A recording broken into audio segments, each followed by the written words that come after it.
Good evening, chat. Hello. Why am I echoing? What the heck? Where do I hear myself twice?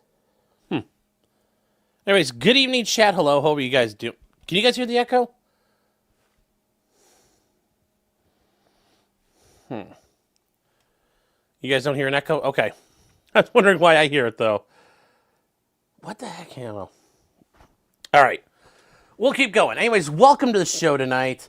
I know some of you are wondering what this is all about, and this is something that came out today, and I had a different thing we were going to cover, but this is kind of important. This is kind of important. Yes. Oh, yes. Oh, shit, son. Suck on the cert. No, this is actually a pretty big deal. This is a pretty big deal right now. And I've got the meme copium motto. Yeah, I don't...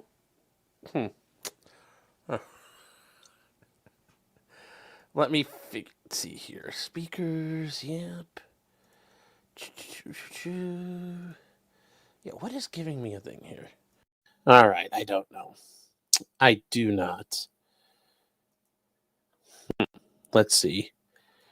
Yeah. Whatever, screw it. We'll go. If I try turning it off and back on. No. Also, I didn't delete System 32. I didn't try Alt F4. George says, why are you vertical? I shouldn't be. I shouldn't be vertical. I turned that thing off. Is it doing it again? Because I clicked on the landscape only. But that is a StreamYard thing now at this point. Let me see here.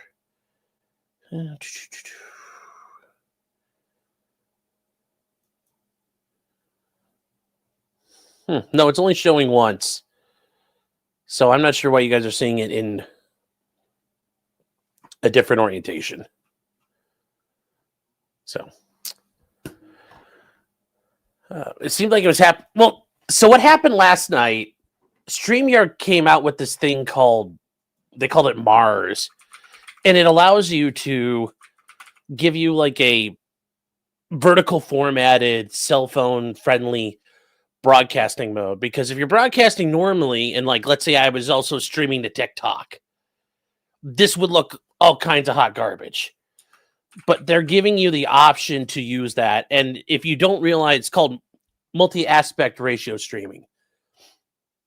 It allows you to have it, you know, a vertical format, and then it allows you this normal format. And it wasn't like yesterday, they're just like, oh hey, we're doing this, and it didn't tell you how to avoid it or what it was going to do.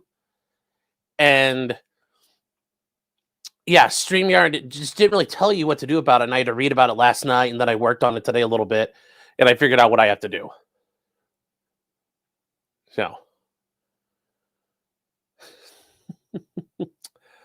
Oh, you were just screwing me? Okay, Jordan. I was just making sure, because I'm like, I don't know what happened, but if it does, I need to fix it. So why is it sepia toned? James Reed says the Mickey Stein stuff is getting good. Yes, that's getting good. And also Aaron Spencer, the guy down in Arkansas, the government filed their response, and they're telling a different story about what happened and why he got charged, which it's very interesting. We're going to get to that tomorrow night, because it's not exactly what we all think. It's not exactly what we all think, but we're going to get to it.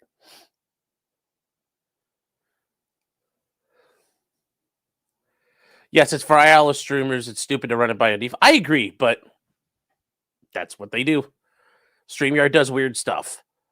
Yes, he's got 4 eyes, chat. Also, am I in focus? Come on, focus on me. Focus. I don't feel like I'm in focus.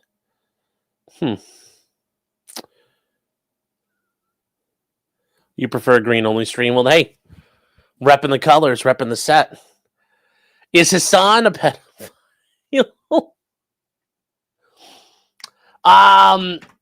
Right now, there's no evidence that he's exchanged nudes with a minor or tried to entice a minor across state lines. I mean, that's somebody else.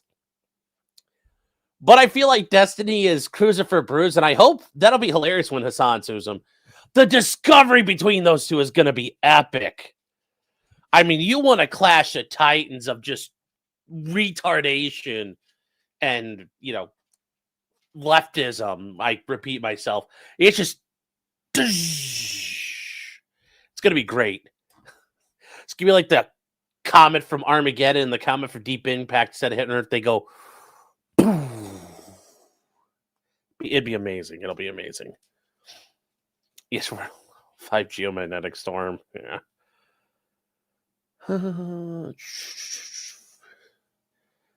The aurora will be excellent. I don't think we have. It's it's cloudy here still. It's been crappy all day. It's been snowing and stuff, so no, we're not getting it. We're not getting it. Spencer is the new Gary, correct? Yes, looks like it.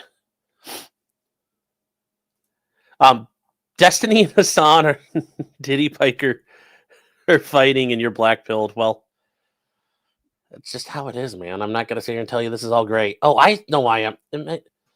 Hold on here. There we go.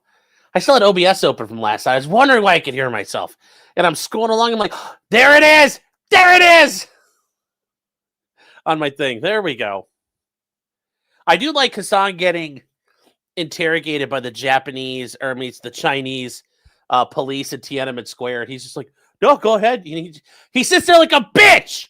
They rifle through his phone and he just sits there while those Chinese pigs do that.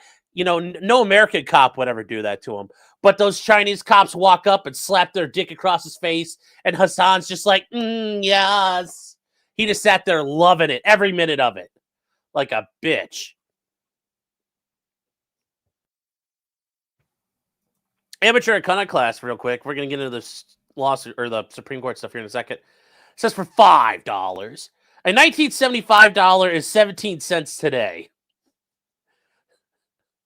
Could you please keep the 50-year mortgage to yourself? LOL. Yeah, we're going to do a 50-year mortgage. That's serfdom at that point. If you buy a house when you're 25, it's paid off when you're 75. What the fuck?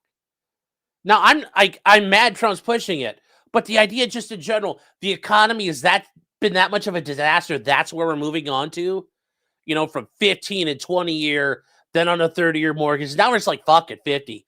You're never going to pay it off. It's like, what the? That's serfdom. That's serfdom. That's not good for the economy. At all. At all. At all. Sue is sweet generous. Very, very funny name. The StreamYard thing pissed off Joe last night. Yeah, it's annoying when it did that. It's annoying. It's annoying. Job well done says I'm watching in 144p. Well, there you go. There you go. You thought the blur was the filters. No, I don't know why I don't know why. Like, it used to be in really good focus, and now it's getting it's being gay. Like, why do you not work? Why you no work? Okay, autofocus. I guess I'll manual focus and see if I can fix this. There we go. I think that's a little better. There we go. I like that better. I like that better. EDW says, is it our fault you can't run ads and have to beg for money? Well, I mean, technically, it's kind of your fault, chat, that there's not more of you, that I don't have ads. I mean, because, like, the only ads we have, are some of our great friends of the show, including thedragonstreasure.com. A haven for tea and anime lovers. Use the promo code CRIMINAL and get yourself some nice teas, some soaps, and some coffee for, hold on here. For the winter. And chat, just remember, it is getting to that time where it's cold out. It's going to be nasty out. And why is it? Hold on here.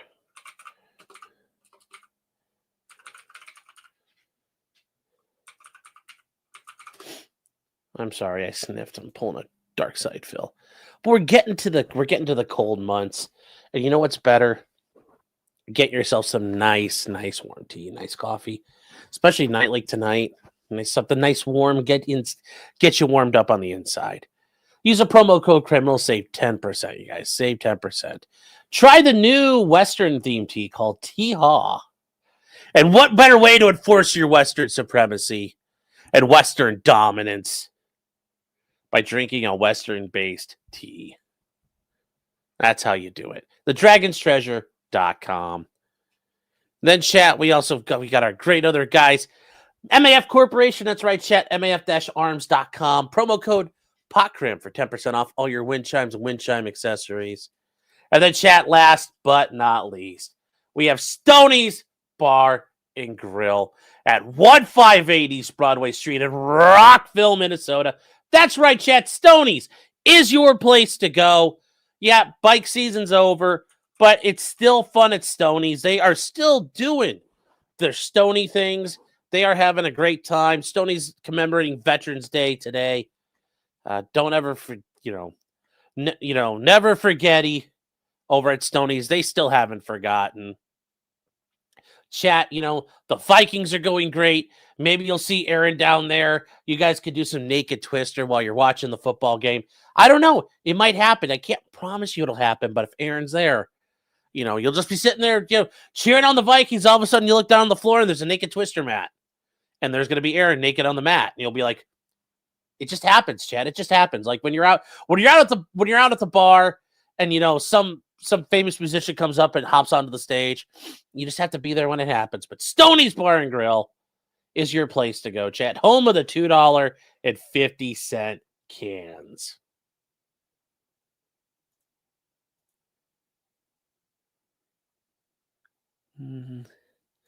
Oh, Ag, send me a link to that. That'll be interesting. I'd like to see that. Roscoe says, I got called up for jury duty on Monday. I sat in court all day listening to voir dire and never got picked. That happens sometimes. That is the downside. That is the downside. I'm curious to know what county you were in. Curious to know how it went. Was it for a criminal case or not? But hey, thank you for your service, and thank you for being there.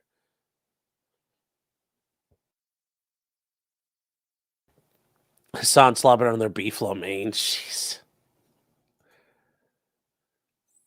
Lots of Pirates in Minnesota. Check your DMs. It's in there. I didn't see it. I saw the other stuff you'd sent, but I didn't see that one. Did not see that one. Aaron has street cred now. He played Naked Twister in the Clank. Oh, I'm sure that's the thing nobody likes to talk about. But yes, I'm sure he played strip cribbage or strip poker every time. Oh no, guys!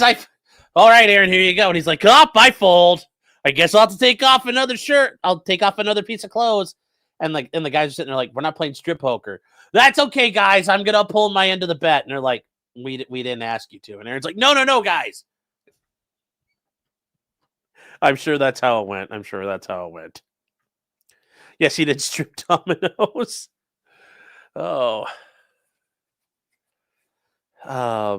Zero Fuck saying, I had a jury duty a few months ago and they did pick me. Well, congratulations. That's good. Krusty Moko is saying, can you say you're a fan of jury duty or jury nullification if you're in voir dire? I mean, you can, but they're not going to pick you. So, and remember, I've said this before, if you're going up there trying to skip out on jury duty, you're part of the problem. You should be there. You might be the person that stops the jury from putting somebody in prison. So stick around for it. And, keep that to yourself. I'm not telling you to lie. I'm not telling you to do whatever, because I can't tell you to do that. But I'm just saying, if you happen to go in there at the end of it and say not guilty, you can't change my mind. It's perfectly legal. Jim Cox says, why would a potential juror be able to listen to voir dire? Generally, voir dire is done as a group because you don't want to sit there and ask the same questions over and over and over again. Now, in like a death penalty case or a very high profile case, yeah, you probably will have individual jurors voir dired. But for the most part, like a normal trial, you're just going to have like room 20, 30 people, and you put 12 in the box and you start asking those 12 questions. You make sure you talk to the rest of the crowd that's in there and make sure they answer questions. That's normally how that goes. There's no special sauce in that regard. There's no special sauce. But typically, for a regular case, yes, jurors are in the courtroom. They're all sitting there listening. So why did that go off? But that is the normal course of doing things. Am I in focus? Feels like my camera's all cloudy or something. We'll worry about that later. Notes are saying regarding jury duty, do non-pick jurors get paid for their time? Yes, you get whatever juror day pay is. So that's the thing. You're there for 10 minutes or you're there for the whole day. You get paid the same amount, whatever it is. Some places it's like $7 a day. It's a pittance here in America. It's not very good. Yeah, you have to pay for that a lot. Yes. But no, it's everybody gets there. You get your voucher and you may have to turn something in. Around here, you don't. You normally just get a note. You get a check in the mail from the county.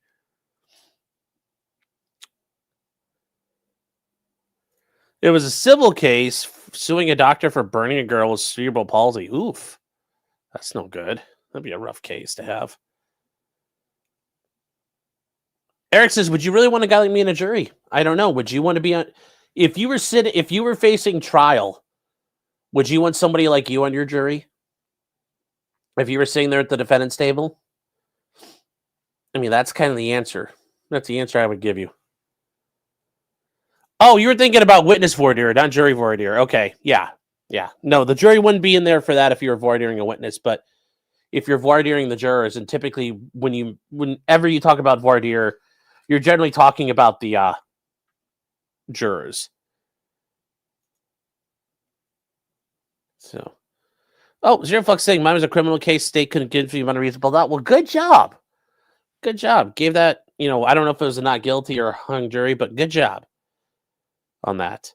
Mikey has been a member for 16 months. Says, are we going to control, delete mail-in ballots? Possibly. We're going to talk about this here.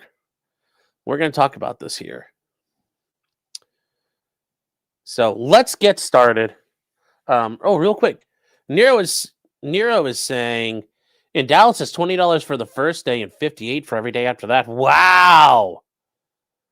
Wow, man, you guys are high rolling out in Texas. In Ohio, you can make more money panhandling. Darkside Phil makes more money than the jurors. Go out there rattling your tin cup. So, that would be a fun one. Think about it. Imagine Darkside Phil getting called for jury duty. Oh, my God. That would be hilarious. I can't show for work. I have a job. What's your job, sir? I stream. Doesn't matter. Come in. That would be so funny.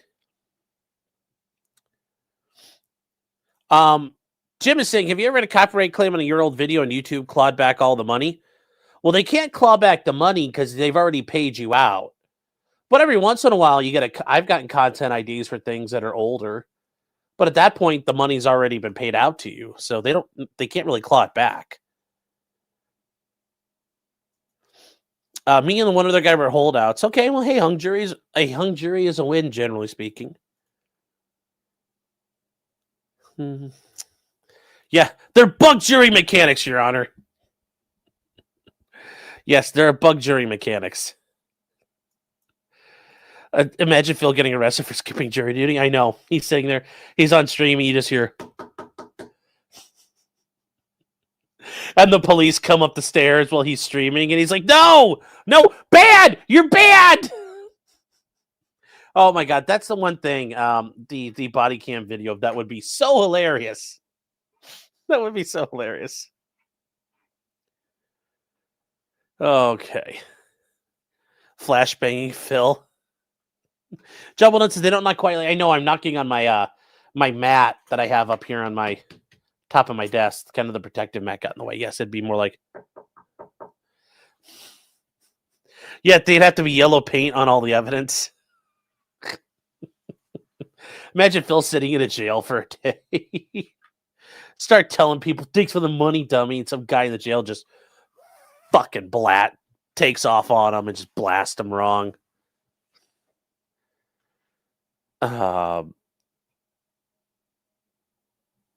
have a cure shampoo, Matt. No, I do not. All right, let's get started, guys. We fucked around for enough. It's time to get into this. What we're talking about today is a interesting case. It's the Mississippi Secretary of State versus the Republican National Committee. And this is going to be something big. This could be very, very big for the cases here. And I'll tell you this much. The democracy docket, Mark Elias and these guys, they are shitting their pants over it. And the fact they're shitting their pants over it tells you all you need to know. This is important. This is importante, of great importance. And the fact that they're already freaking out about this, then why are they? Whew, that's a good sign. If they're panicking, I like it. Why are they panicking? And that's what you want to see. You love to see it, chat. You love to see it. You love to see it. Now, you love to see this. So they are panicking over this. Now, what happened in this case? Well, just as a brief overview here, this is because of an issue about mail-in ballots. And a lot of states allow mail-in ballots to be counted as long as they're received within 5 business days of an election. And for those of you who aren't American, we have just 1 day to vote. I know some places you may have other days to vote. If you're not available to vote, there's places you can vote early. And, it's a joke, vote early and vote often. But yes, you can generally vote up to, some places up to 30 days before the election. And that's a great way to get around some of the issues. People can vote early. Great. And actually, I think it's something we should all strive to do, vote early. It's critical in some of these elections. Another thing you can do is do what's called a mail-in ballot or an absentee ballot. And traditionally, that was the way you would do a ballot if you were unable to be somewhere. So, for example, when I was in college, I voted absentee ballot. Or if one of the most critical ones is in the military, because the military sends people all around the world all the time, they traditionally will do absentee ballots. And the absentee ballot is literally a ballot that's in a paper form, and you take a pencil or a pen, and you can black out the little circles of who you're voting for. You fold it up, put it in an envelope, and then it gets mailed out. And it doesn't require any postage on these. Depending on how you're set up, a typical, and this is actually a pretty good example of what an absentee ballot looks like. Depending on your states, you don't need a postage stamp. Some places you do. And this is actually a pretty good example of what the ballot would look like. You would get your ballot down here on the bottom. And then you would get also this thing here. You would, like, some places had, like, you had an envelope it came in, and you'd have to put your ballot inside the envelope. Then you would put your ballot into this. And then you would take your ballot and put it into this. And then it would get mailed in, and then it would get voted on. You're like, like you would put it. No, wow, that didn't work. So traditionally, you'd have your ballot right here. You'd fill it out, and you'd fill in a black oval. You would take it and put it in an envelope, and then you take that envelope and you'd put that in the other envelope. And these envelopes are pretty much the same across the country. There might be some different colors, but this is kind of how it looks like. And it's all, done. It's authorized by the post office to be this way. Eric says it's just 5th grade civics. Well, not everybody knows. Not everybody knows. So you mail it in, and then they count it. Well, you can technically hold on to that and file it up to any point. In many states, though, you can, if your mail, let's say you mail it a couple days before the election, the mail's not always fast. So mailing it to your county level government, it might not get there right away. It might be a couple of days. So it might be, instead of November, which this year Well, next year, 2026 is the big election. So the next year, the big election date is the first Tuesday. So let's say election day is, for example, November 4th. Okay, so if you mailed it in, but it doesn't get there till the 5th, they count it. If it doesn't get there till the 6th, they count it. The 7th, the 8th, the 9th, they count it. But let's say it comes in on November 14th. Doesn't get counted. It's too long. It's within 5 days after the election. Now, why does this normally happen? Well, yes, there are some people probably who, they're mailing it from the far reaches of the earth and it takes forever to get there. Okay, sometimes. But a lot of people do a mail-in ballot like right before the day of the election or some shit like that. And it's late. And this is also kind of like the mail-in ballots. They come in late. They come in at weird times. You get your charts where your chart is, the voting totals all of a sudden are going along. Then they go straight up and then they go over. And you get those weird voting things that happen. It's a problem. It's a big problem. And there are now challenges to this. And this case is one of those. And it's a very unique thing. If this happens, this is going to be a big freaking deal. Now, here's the thing.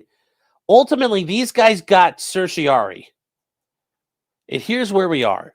And this is going to kind of explain where you are, guys. It's not 169 pages or 134 pages. It's only 40. So we're going to get through this pretty quick. Don't panic. Don't be a panicking. And remember, this is the Supreme Court, so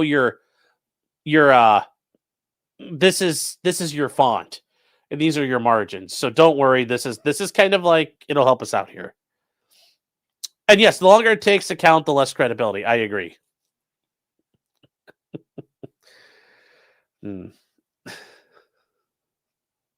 Panic later, yes. Be a panicker later. So this is the question being presented. So ultimately, you see here, Michael Watson is a Mississippi Secretary of State. He is appealing, and this is from the United States Court of Appeals for the Fifth Circuit. Remember, the Fifth Circuit is Mississippi, Louisiana, Texas, versus the Republican National Committee. So the Secretary of State for Mississippi is suing and seeking certiorari. And that's because he didn't get a result he liked at the lower court level, which actually benefited the Republicans here. So what is this? So federal election day statutes set the Tuesday after the first Monday in November in certain years as election day for federal offices. And if you guys are not aware, like I said, for many of you outside of America, this is how we decide our date for the election. It's been that way forever. Like all of the states, Mississippi requires that ballots for federal officers be cast and marked and submitted by that day. And in most other states, it allows timely cast ballots, meaning ones that were marked and submitted, to be counted if they're received within a short time span after Election Day, which in Mississippi is within 5 business days after the Election Day. So, in the decisions below, the Fifth Circuit down below, like on page 100, held that the federal election day statutes require that the ballots be cast by voters and received by election officials by Election Day.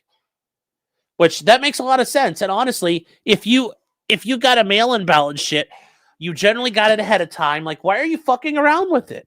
Get that bitch in.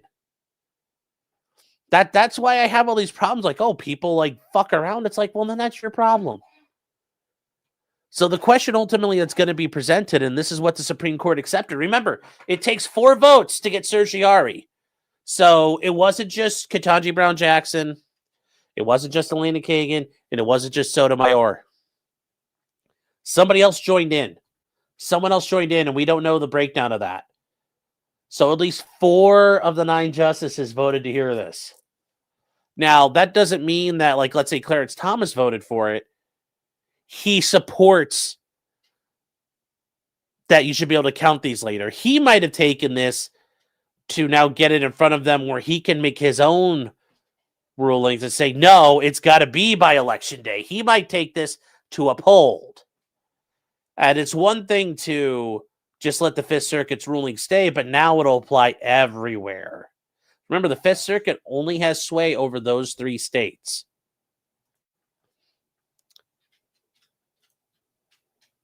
Was it Barrett? We don't know. We don't know how that. We won't know. Cert votes are secret. Cert votes are secret. So we just don't know. We just don't know. We don't know. You guys are wondering. Now, they talk about the parties. So Michael Watson is the Mississippi Secretary of State. The respondents are the Republican National Committee, the Mississippi Republican Party, and they talk about the Libertarian Party of Mississippi, which is very interesting that they're involved here. There is the Vet Voice Foundation, which is a left-wing group. I believe that's or Vet Votes. I don't know. It's hard to tell with some of these groups. And the Mississippi Alliance for Retired Americans were intervener defendants / appellees in the Court of Appeals. The other defendants appellees were in the Court of Appeals were other people who were various, like the clerk and registrars of different counties, and then other people who are part of an election commission. And they talk about there's other cases that are currently pending out there. So what is this thing here? Well, this is initially the case down at the trial court level. There was a Republican RNC versus Wetzel, the Libertarian Party versus Wetzel. Then it got to the United States Court of Appeals, the Fifth Circuit. And these 2 cases got consolidated. They got pushed together. So, and you guys can see here, there is, when you talk about all the different things together, the appendix on this is, and this is not normal, this isn't abnormal for a cert petition. Your appendix has got a gajillion fucking pages on it. That's not abnormal at all.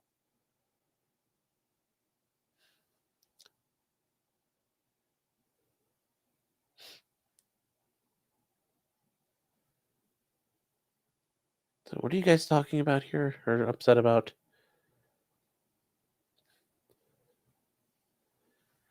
J-Rock, if you're having problems with locals, get a hold of me. And I can help you figure something out. And table of authorities, all the cases they're citing. Don't have to worry about that. We're not worried about things here. It is interesting they have District of Columbia versus Heller. You guys might say, why is it about guns? No, it's about statutory interpretation that they cite that. They cite a bunch of provisions of the U.S. Constitution, Article 1, Article 2, a bunch of things, Article 3. They cite the 1st, the 12th, the 14th, the 17th, and the 20th Amendments. They cite a bunch of United States Code. They cite a bunch of Mississippi state law. And they go through different things here. They have different, a desk dictionary, the 1919 version of it. You're like, why are we going back to that one? That's kind of a hint. You might be struggling a little bit to get what you want out of this. If you're struggling at that point, I guess. But that's generally not a sign that you're making a strong argument. But hey, you got to work with what you have.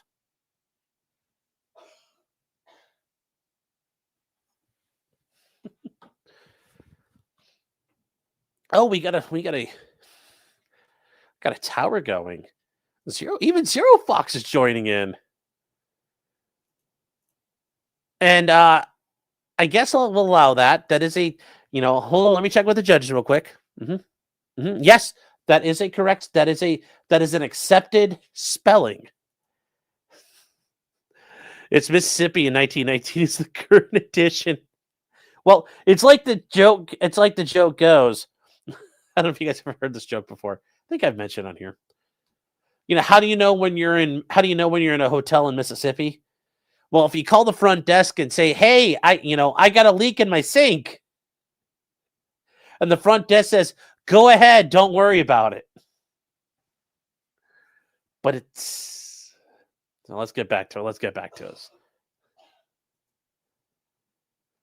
Now, what are they asking for here? So what are we hold on. What are people? Don't switch.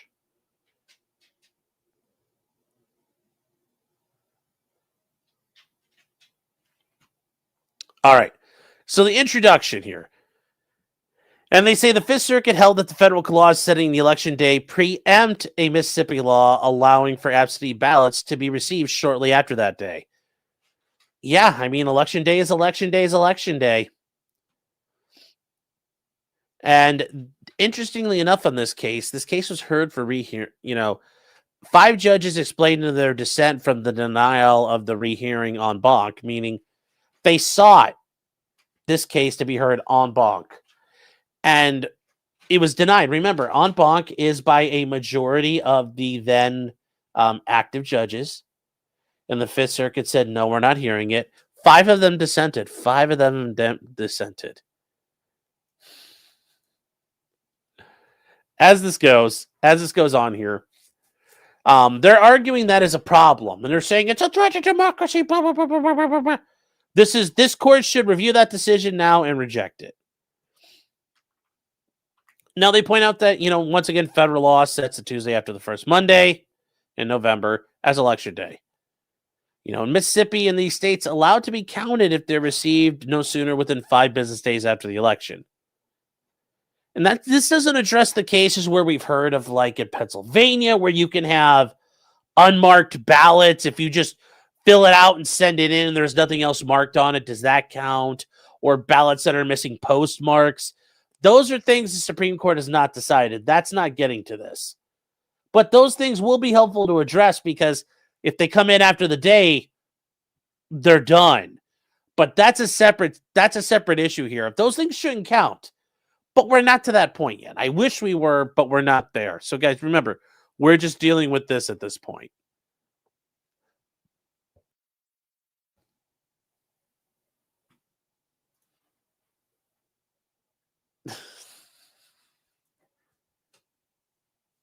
You guys are ridiculous.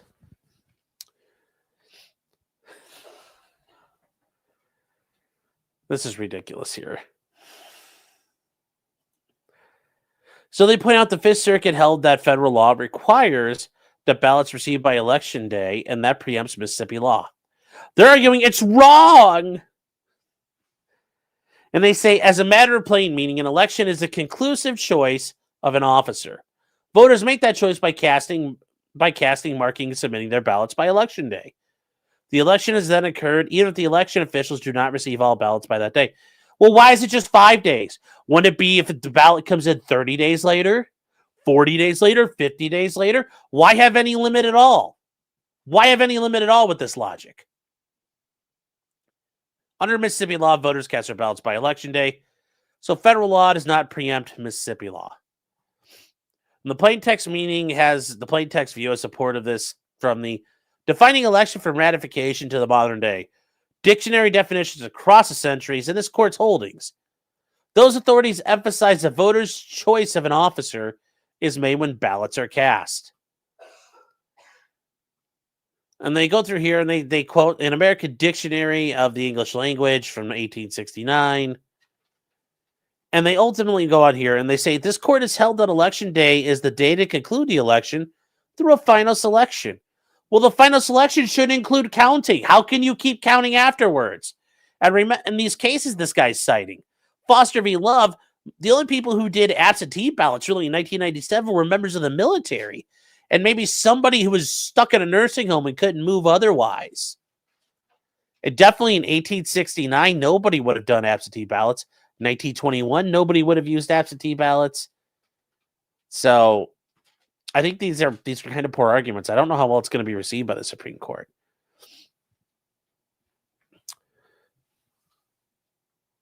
Oh, Clyde is about to eat a cat. Hi, Butta. They say it occurs when voters have submitted their ballots. Their ballots are then cast, and the final selection is concluded. Oh, technically, it's a final. Even if that selection cannot be effectuated until the ballots are received. None of the authorities even mentioned ballot receipt in defining an election because they never thought of this. I'm sure if you went to these older people, they would have said, no, you can't just keep mailing shit in. They say ballot receipt, of course, is critical to effectuating the voter's choice. That's also true of counting votes. And they argued the Fifth Circuit is not part of that. They'd argue counting votes is not part of the election. That's why counting votes lawfully can and does occur after Election Day. It doesn't technically. It occurs on the same day as Election Day. I don't...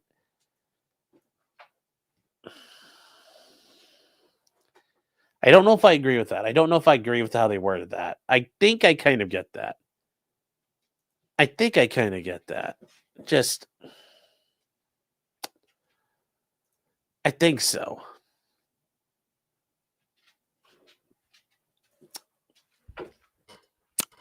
Yes. I'm a little... Yeah. Is Clyde feeling better from the saran wrap? Yeah, it looks like he pooped it out because he's okay now. I mean, that happened on Saturday, and by now it's been, we're well past it. Like, if he hasn't he must have passed it by now. I couldn't, we tried to keep it so we could see where he'd poop, but, he went out and disappeared when he pooped. But this is where, guys, getting to this, I don't know. This seems like we're getting into the wordsmithing games here. But remember, that's part of what that's what being a lawyer is. So too with the ballot receipt.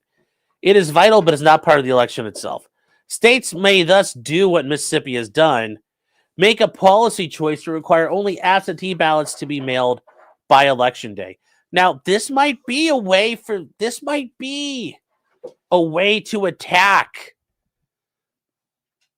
that idea of unmarked ballots and things like that. They might say a postmarked ballot is the only thing that can be counted. I think I don't really know if that will work, if they're going to be able to make that argument. But we'll see. We'll see what'll happen there. So, we'll see what'll happen there. We will. That'll be a little weird. It'll be a little weird here. I wonder if that's something that might be angled for at this point. But remember, there's going to be amicus briefs, everything kind of being filed. Like, that's not out of the question here.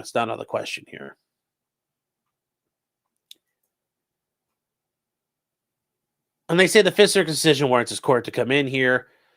They argue this decision will have sweeping ramifications. It would require scrapping of election laws in most states. I mean, it's not like you're having to come up with new laws. You're just saying it's got to be in by Election Day. You're not really scrapping anything. You're just saying all these other laws don't matter. You're not forced to sit there to go, well, shit, what do we do? I mean, wait, a splinter. Hold on.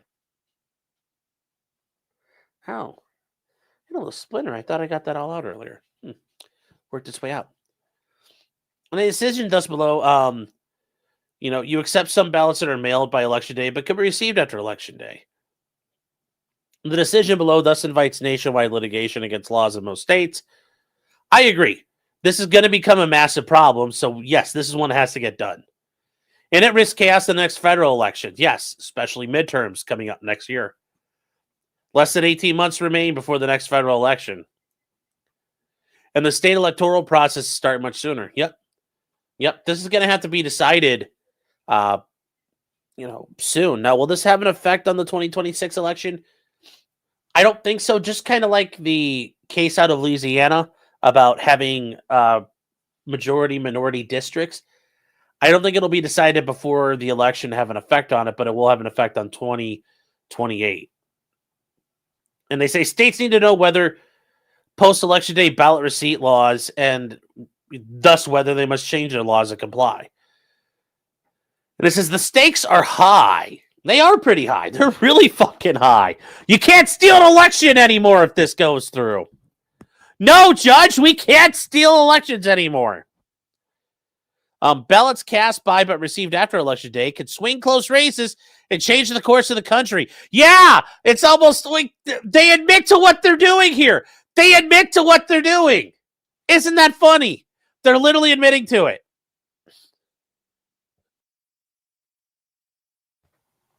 They're literally admitting to the thing, which is hilarious. Which is hilarioso. You wouldn't think that they said that, but they do. They say this case is an excellent vehicle. The decision below is countered by a comprehensive dissent. Well, that doesn't mean shit. Of denial of rehearing on bonk. So this court has the benefit of thorough lower court treatment of the purely legal question presented. Waiting to resolve that question will invite chaos, confusion, and unfairness. This would. Waiting for split circuits and all kinds of things to happen would be really unfair, number one. And then number two, if it hasn't been addressed anywhere else, you have Mississippi operating differently from the other states that may have this. But remember, other states don't allow for this. It's not a thing in every state. Not every state allows this. So it kind of throws things up. Like, if other states are not doing it and it is legal, then yeah, other states have a reason for it. So I talk about there's various opinions that are held below on this. The Court of Appeals opinion is there. The Court of Appeals order denying en banc are there. The district court's opinion is also, and they show where these are cited. So this is at 120 Federal Reporter, 4th edition, at page 200. The district court's one is at 742 of the Federal Supplement, 3rd edition, page 587. They're showing you where you could find these if you wanted actual citations. Jurisdiction, well, the Court of Appeals judgment was entered on October 25th, 2024. The Court of Appeals denied en banc on March 14th.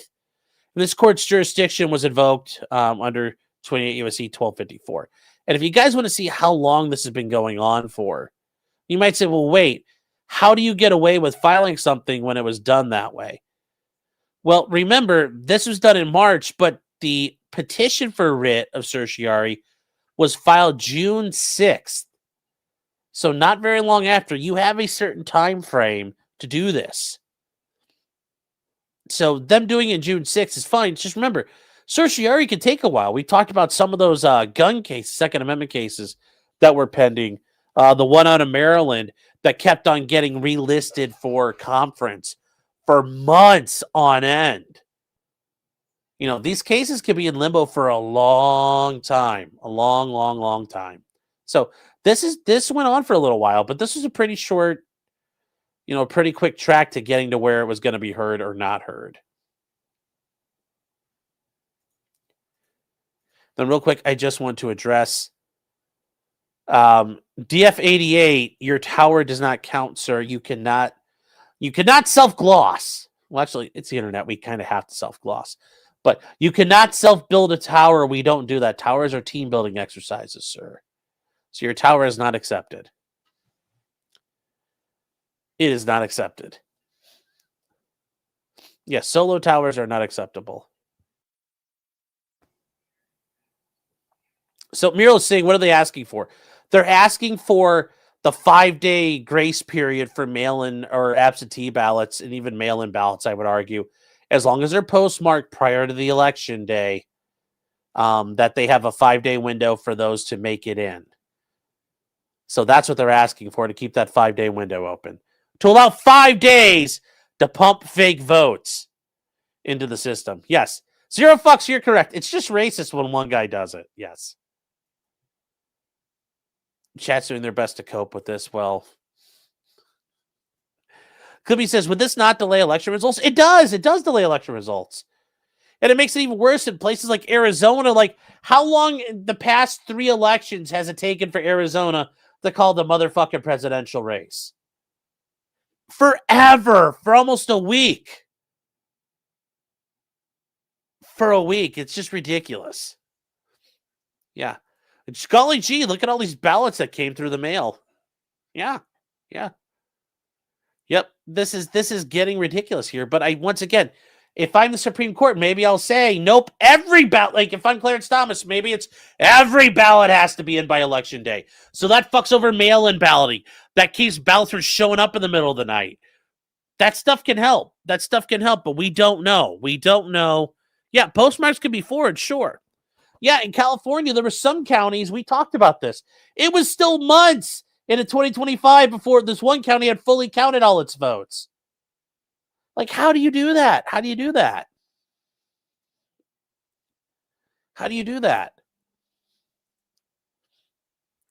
You don't. You don't. And they say there are pertinent constitutional, statutory, and regulatory provisions are attached.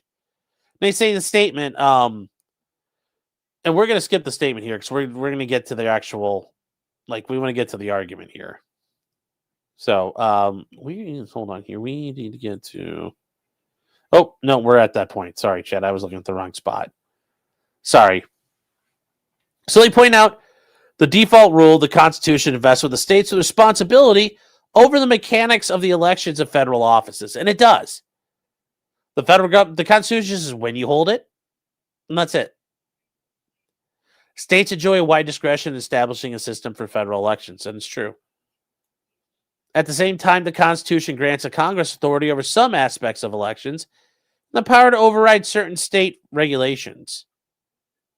And you talk about in Articles 1 and 2, they address congressional elections in Article 1. And the election clause provides the times, places, and manners of holding elections. In the elections, the manner of holding elections for senators and representatives shall be prescribed in each state by the legislator thereof. But Congress may at any time, by law, make or alter such regulations, except as to the places of choosing senators. And notice the choosing, that is spelled there. We're going to leave that alone.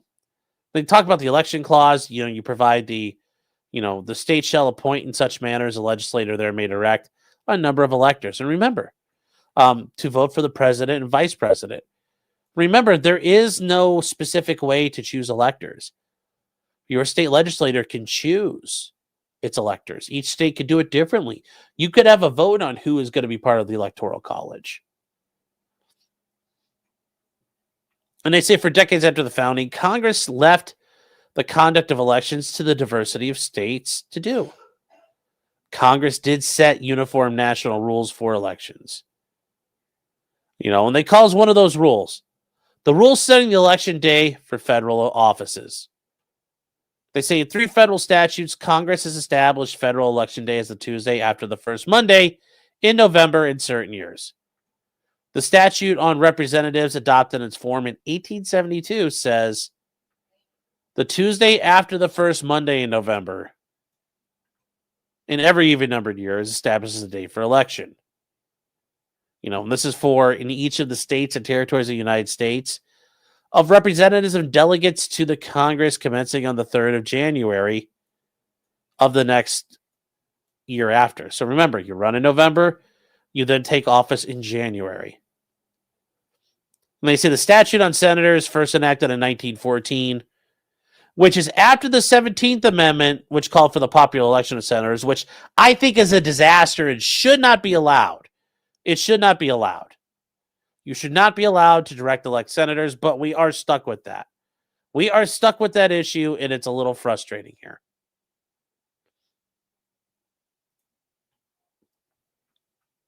So, and they point out that at the regular election held, and now it says that the regular election held in any state preceding the expiration of the term, which any senators were elected represents, at which election a representative of Congress is regularly chosen by law. A United States senator sent from state shall be elected by the people thereof on the 3rd day of January thereafter. And they do this. And they say these rules apply also for appointing electors for president and vice president. And that is true. Remember, you're not necessarily voting for Trump or Biden or Harris or whoever. You're voting for your state to pick electors to vote for that person.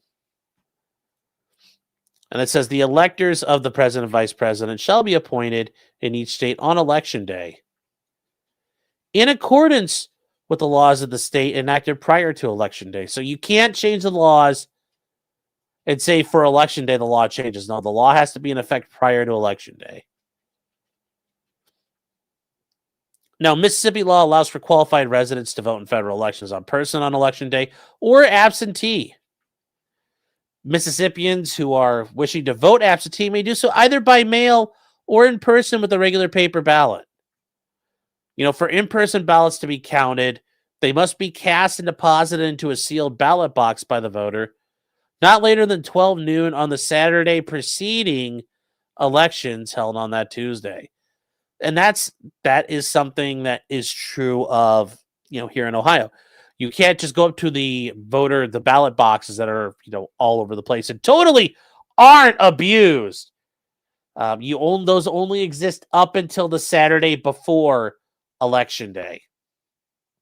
For mail-in ballots, they must be postmarked on or before the date of the election and received by the registrar no more than 5 business days after the election. I don't know why the hell you would, if you're going to go out and vote, if you're going to the post office and dropping off a mail-in ballot on election day, why aren't you going to the fucking polling place on election day?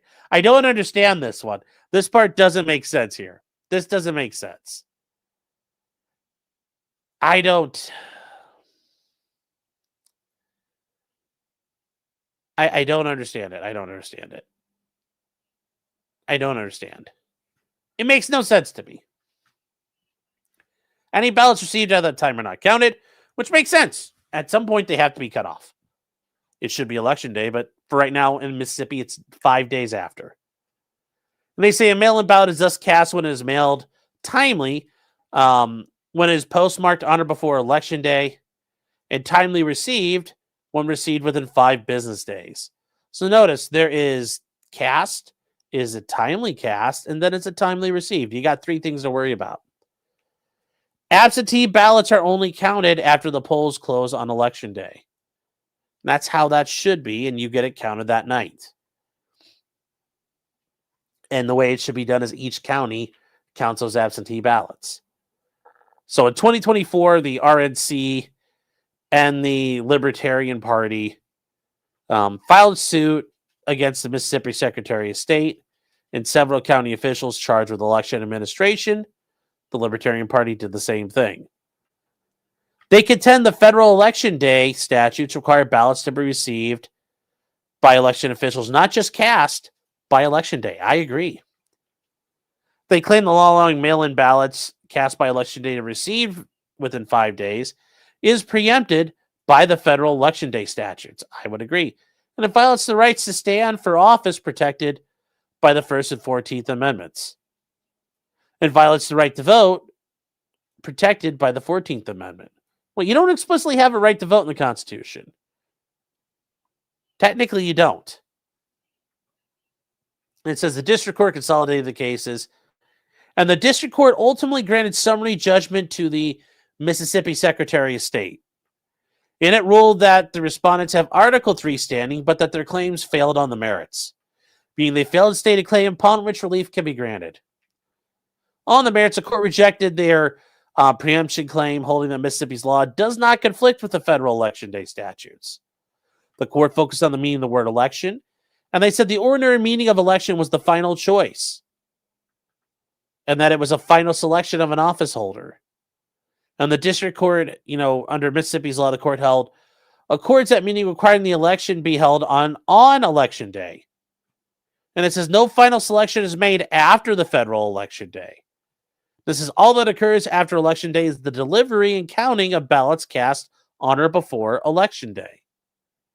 And the court added its conclusion respects the federal statute's aims because requiring ballots casted by election day does not burden citizens with multiple election days or risk undue influence upon voters in one state from the announced tallies.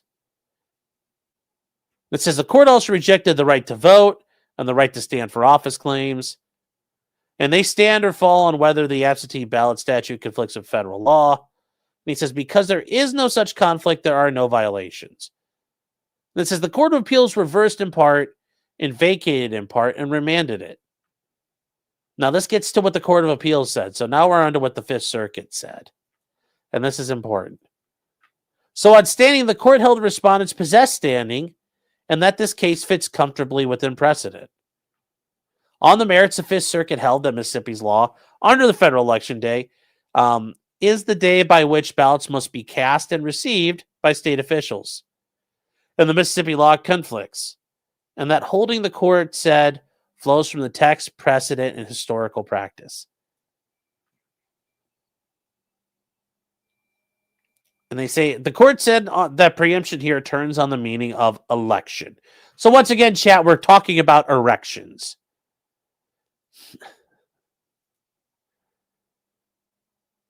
Where are you guys?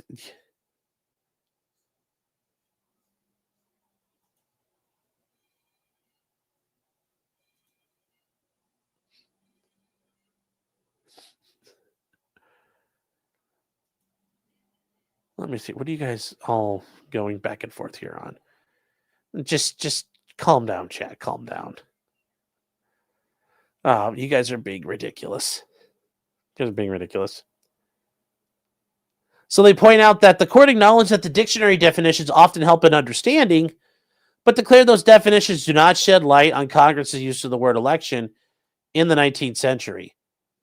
The court said that one dictionary largely restates the federal election statutes, and most other sources make no mention of deadlines or ballot receipt. And that's going to be important.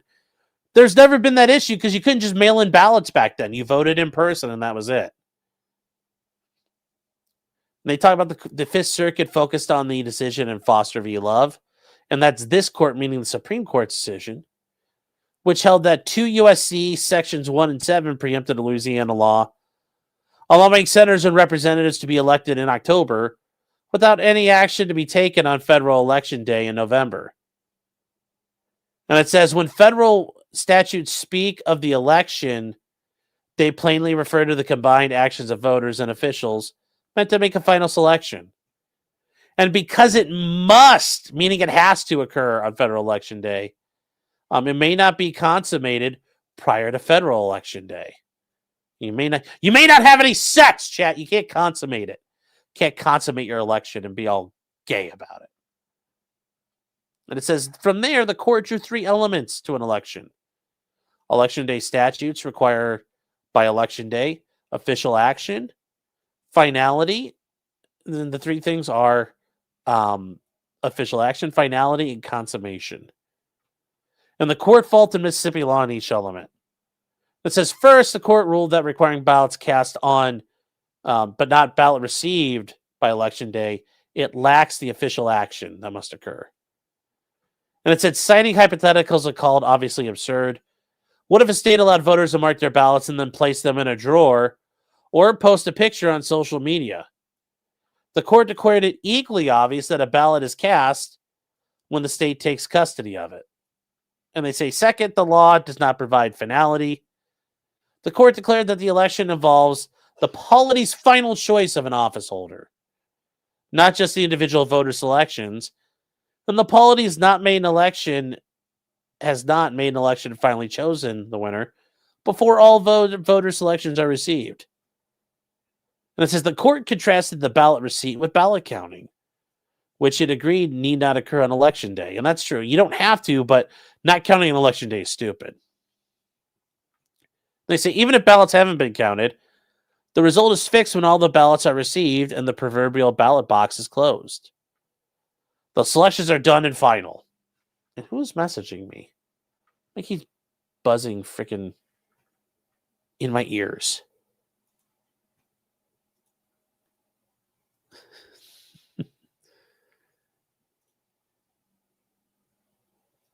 Marlene saying, so if it can't be before, then why should it be allowed after? Well, here's the thing.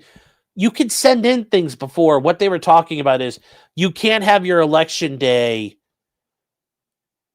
end. You can't hold your election day before election day in November. So the problem is in Louisiana, you could be elected like October 17th. And then let's say you want to vote after that. Oh, well, I want to vote in the election. Well, sorry, even though federal law says the election's in November, the election's over. That's what they're saying Louisiana could not do. And that makes sense. Everybody should have the same election day because that could fuck with people voting around the country. And it says, but while officials are still receiving ballots, the election is ongoing. The result is not yet fixed because live ballots are still being received. And the court also cited agency regulations stating that mail-in ballots, absentee ballots, are final when accepted, processed and placed in a ballot box. The court took those representations to mean, a regulation to mean that absentee ballots are not final when mailed. And the court closed by declaring that mail-in ballots are less final than Mississippi claims because the Postal Service permits senders to recall mail. Yeah, but I don't think I've never heard of people recalling the mail. Have you? I've heard of this before, but I've never actually seen it in action. And I'm not even talking about as an attorney. I've never heard of people recalling the mail. And I generally think it's kind of like old wives' tales when people claim they're recalling the mail because you know what? Hold on here. Can you recall the mail?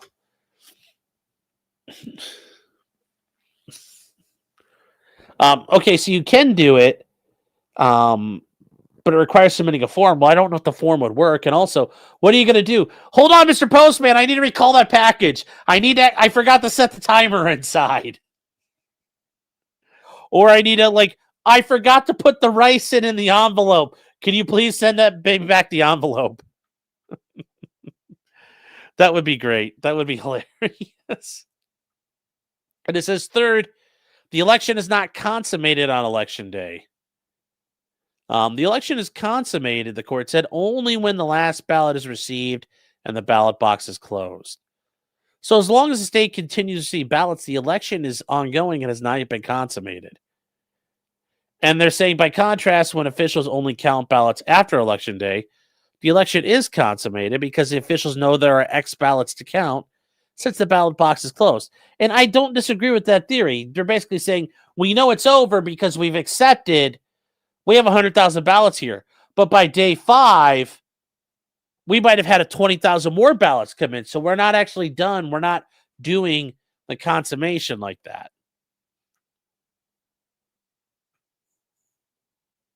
Yes, Mr. Postman, don't tip the mercury switch.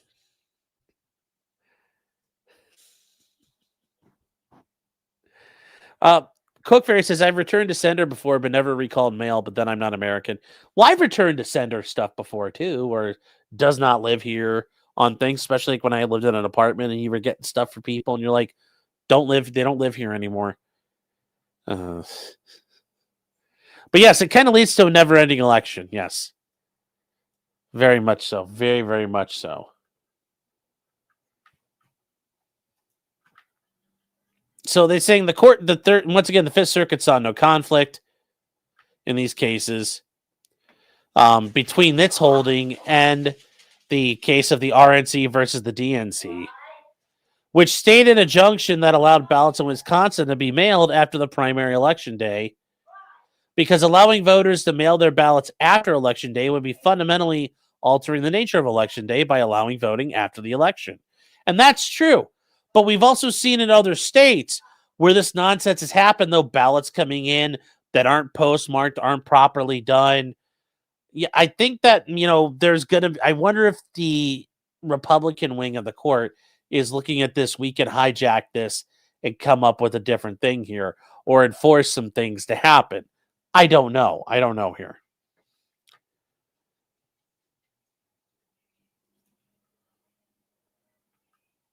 So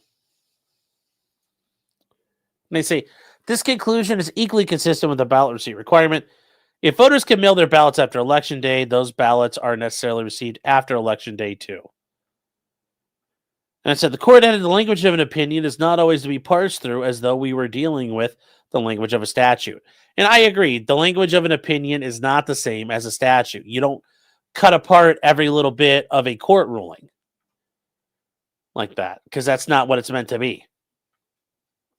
And it says, going back to history, the Fifth Circuit, once again, we're talking about the Fifth, where when they say the court, oh, God,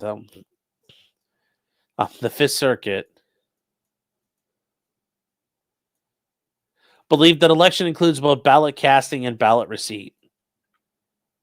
And they say, for example, Congress established a uniform day, and it says states understood those statutes to mean that ballots must be received no later than the first Tuesday after the first Monday in November. And that's true. I mean, think about it. We had the post office forever. People have been able to mail all over the country forever. You could be a homesteader. You could order a house from Sears and Roebuck, and they would deliver you all the parts to build a house. Like, the idea of shipping through the mail is not something unheard of. So even in the 1800s, you could mail things.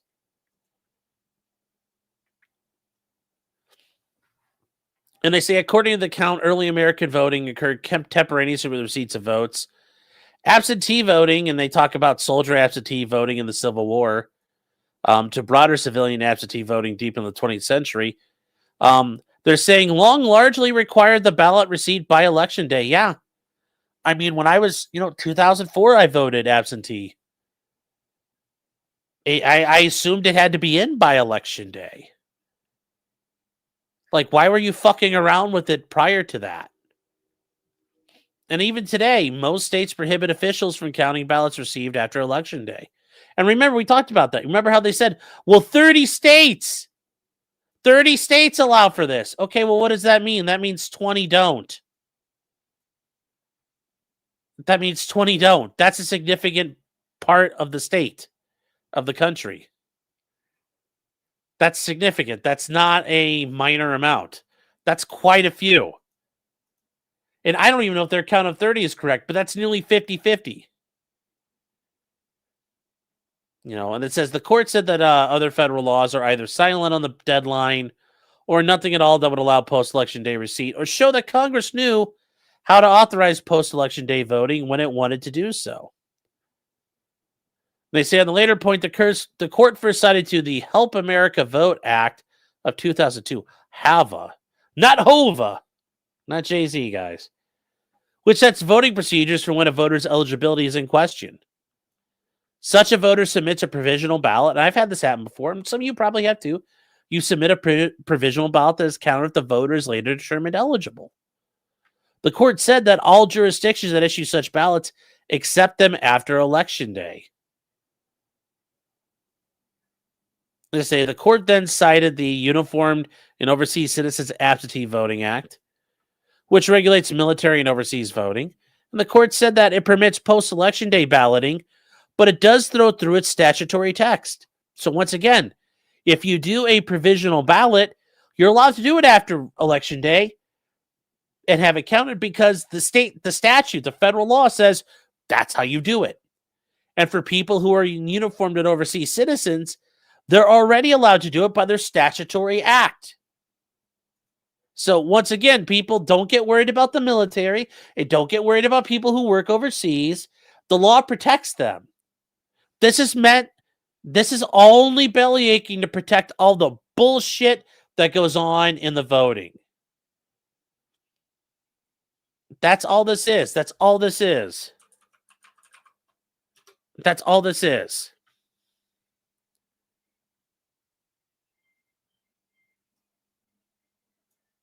So that's all this is. So when people tell you, oh, the military can't vote. No, this is bullshit. This is bullshit. It's people bullshitting us. Okay, Matthew Badal, you win. 30 of the 50 states agree. Why don't we just have a 3/5 compromise?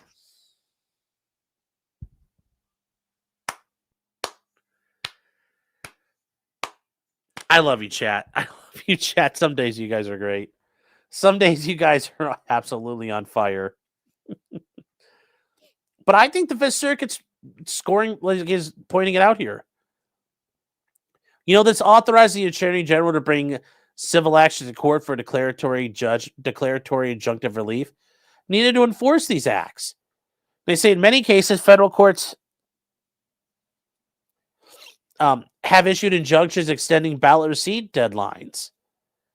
The court also cited 2 U.S.C. Section 8, which lets states hold congressional elections on days other than federal election day for vacancies and runoffs. And sometimes there are runoff elections. Sometimes there's going to be vacancies if someone dies or resigns. And they say these statutes, the court said, again, show that where Congress wants to make exceptions, it has done so. And that's a great argument. If Congress wants to be later, it can be later. They say based on the view of the federal election day statutes, the Court of Appeals reversed on the preemption claims and remanded for further proceedings. The court vacated the district court's judgment and remanded for consideration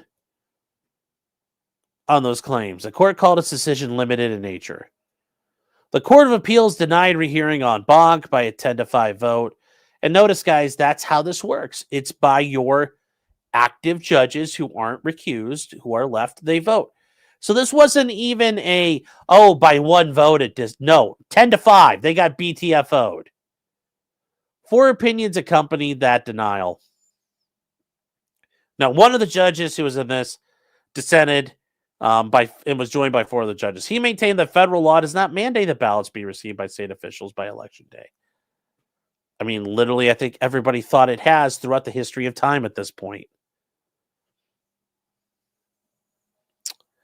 Dirty Eric, you're saying that when I was in the service, we had to have our ballot certified by a commissioned officer and posted no less than a week before the election.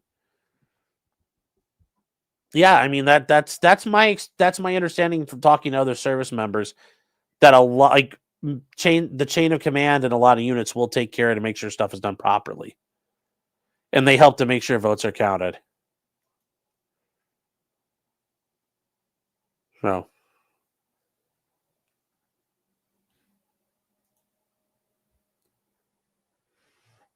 and they also argued that this case presents a question of exceptional importance. Remember, we're now onto the dissent, chat. We're now onto the dissent. You know, the panel decision judge said runs counter to all traditional roots of statutory interpretation. Does it, though? Plain meaning, dictionary definitions, common parlance, historical practice, congressional intent, and congressional history. You know, they maintain that definitions show that an election requires voters make choices for officers, nothing more.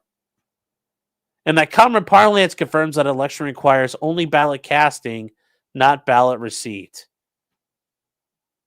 Well, if that's the case, I could take if that's his logic here, it's only ballot casting that matters. Once you cast the ballot, I could light the box on fire. Well, you voted. I didn't deny you the right. I guess you can't charge me for a civil rights violation. I didn't deny you the right to vote. I let you cast the ballot. I just threw it away.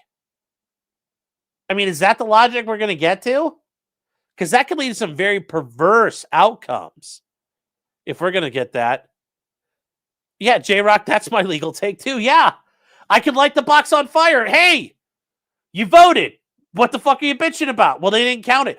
That's not voting. Voting is casting a ballot. The election is casting the ballot. It doesn't matter. Like, it's also very Stalinish. You know, it doesn't matter who voted. It matters who counts the votes. It's almost like they're saying the quiet part out loud. It's almost like they're saying the quiet part out loud here. As Missouri Battleflag said, your vote doesn't count. Yes. It's only about casting it. Don't worry about the rest of it. If you cast it, that's all that matters, citizen. Like, I don't like that outcome. I don't like that requirement. Yeah, this is really bad. This is really bad. It's just based. Yeah, I don't know if that's based, but don't go lighting ballots on fire, chat. Don't do that. I don't recommend that. Yes, you can cast. This is very much like the idea that you can cast a ballot. It's actually when I lived in Toledo, there was a snowstorm once, and the roads didn't get plowed. And people bitched to the news, like people were bitching to the town government. And the guy who's in charge of it all says, well, sorry. And then the reporter's like, but people pay taxes. He's like, they pay taxes on the roads plow. He said, you didn't pay taxes on your roads plowed. You paid taxes for us to have a snow plow. And for the opportunity to have your roads plowed. But you didn't pay to have your roads specifically plowed. And that was their argument. And that's kind of like what this is. You casted a ballot, but it doesn't have to be counted. You voted. Oh, you want your vote to count? You want your vote to be counted? It's like Darkside Phil would do. That costs extra. That's an upcharge. That's how Darkside Phil would do it. Well, I took your ballot. You voted. Well, now you got to pay me more money.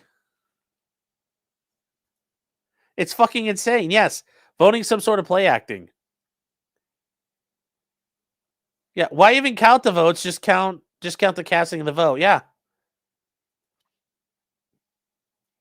I agree, Hex. Yes, every other country in the world gets their voting done right away.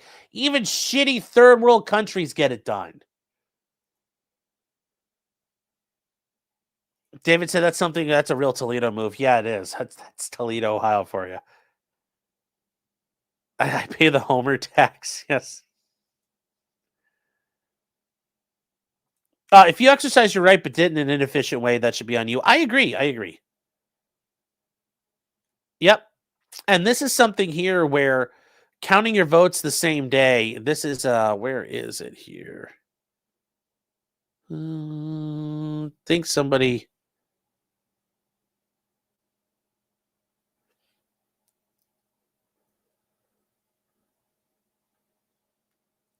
Yeah, Radcon Hazard is correct. Florida had 1 year of the hanging chads and made sure never to be a joke of the election cycle again. Yes.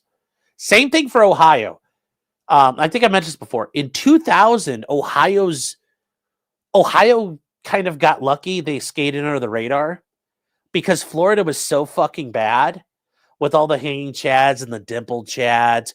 And I remember there was like the pregnant chad. And for you guys who are younger and you don't remember, there were different types of chads. When you would sit there and you'd punch out a ballot, you had to punch out the little holes. And there were different kinds of things that would happen here. And this is an example of what would happen with people's ballots. You would get, yeah, here we go. Open. This is what would happen to the ballots. You would get things called the hanging chad. Well, did that vote technically count? So remember, you would take your ballot and you would shove it in the machine. You would shove your ballot in the machines. And then you'd you had a little poker. And I back in my day in 2004, my first election, this is what we had. So you'd have like when you'd pull it out, you were supposed to like clean off the back of it. People didn't do it. So you'd have a hanging chad. You're like, well, does that count? Well, it did, maybe. Then there was a swinging door chad where it was actually connected, not just on the corner, but along a whole side. Or it was connected on an edge. All right. Then you had the tri-chad where it kind of got pushed out. Now, here's the thing. I tried to do these I tried to do this one when I went to vote. It was I wasted a whole ballot. I punched out every little thing trying to do it. I don't know how people did this. There was some chads where there was just like a little dimple. It was called a dimple chad. Does that count as a vote? Is that a vote? What was that person trying to do? And then you had one that was called a pregnant chad. It was trans chat. It was a trans chat. But when you looked at it from the side, it was basically kind of like raised up just a little bit. This is what a pregnant chad would have looked like from the side. Was that a vote? Was that a vote? How would you be able to do this? I don't know. I don't know. So I don't understand here. Make sure to push in all the chats. Oh, I did. I practiced on one of them. My first one through. They like the lady was like, "What are you doing?" And I'm like, I heard all these stories about the year 2000, and I'm like, I don't understand how these people did it. She's like, the lady looked at me. She's like, "This isn't a science experiment. Are you here to vote?" And I said, "Yes." "Can I have another one?" She's like, "Yes, this is not a science experiment, son." It was nice. The nice old ladies at the Legion Hall they were still nice to me, but they were kind of like, "Go vote and go to school, you little shit." So I went and voted and went to school.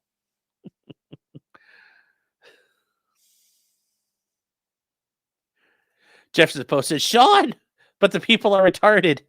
They were. I couldn't figure out how to do it.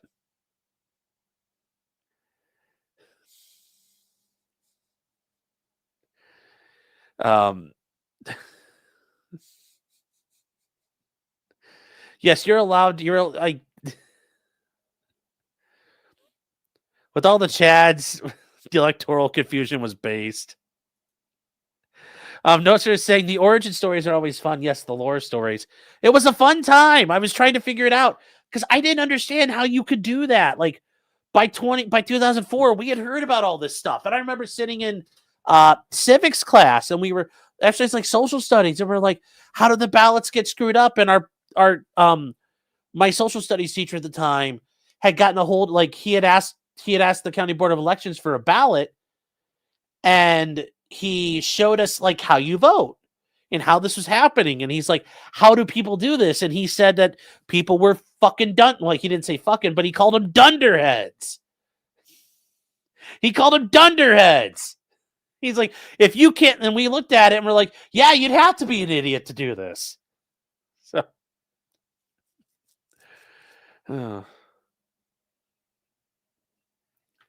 That's a Ricadus type telling of the story. No, she kind of looked at me like I was a fucking retard. Like, if it was a Nick story, he'd be like, "Oh, they thought I was so cool," and then they asked to go hang out with me and do cocaine and alcohol. No, they looked at me like I was an asshole for doing it, and I bet in hindsight I was an asshole. But I went to the Legion like right away. I was there at like 7:00 in the morning to vote, and then I had some time to kill before school. But I went there right away. It was right there right away. So. Yeah. Yes, like I was a tard. Yes, they didn't know me, so they weren't sure. And then I need a second ballot. Yeah, because then I voted for real. So. Yes, then the whole room swapped lives. Yes. Yes. The ladies could tell tism on a young man. Yes. What does the Giga Chad look like on the ballot? I don't know. Is there a Giga Chad? All right, let's keep going, guys. Let's keep going. But yes, it's. I think this is a problem here. Ballot casting, not receipt, is an election. So yeah, once again, I could throw a bunch of light a ballot box on fire. I haven't tampered with it. Have I tampered with an election? Technically, no. The people voted. The election's over. That's a perverse definition of the law. That is a perverse definition of the law. So.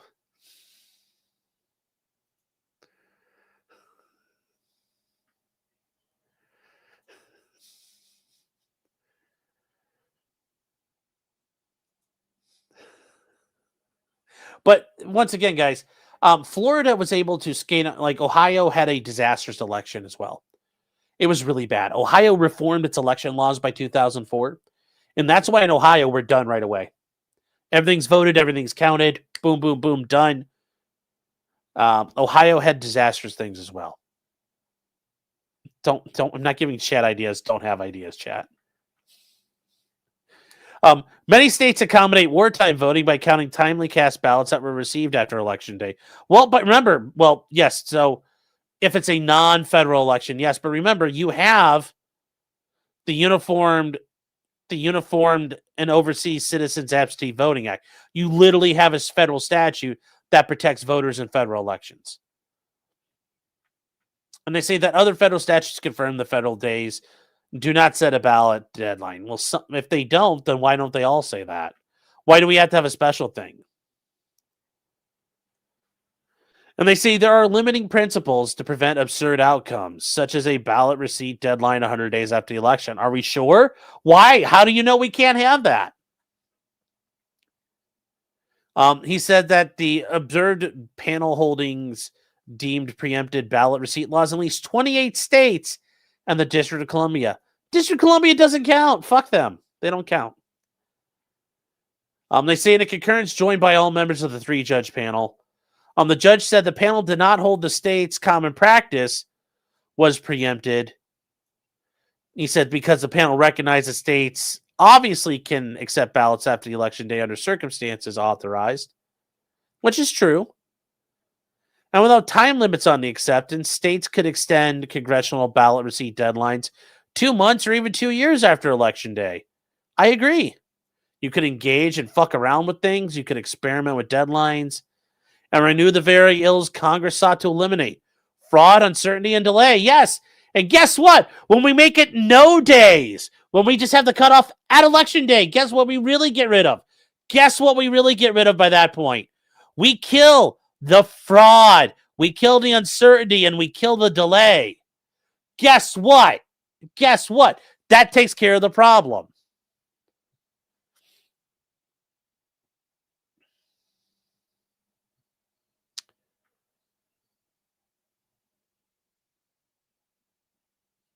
So then the counting machines ripped off the Chads, making it more confusing. Well, that was a whole separate issue there.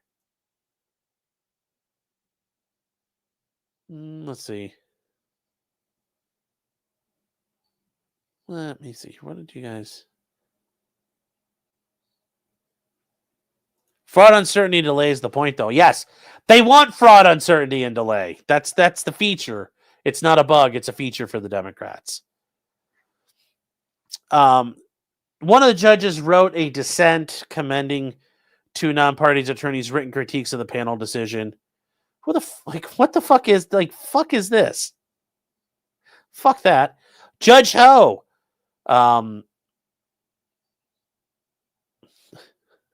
Judge Ho is actually a very good judge, very base judge of the Fifth Circuit.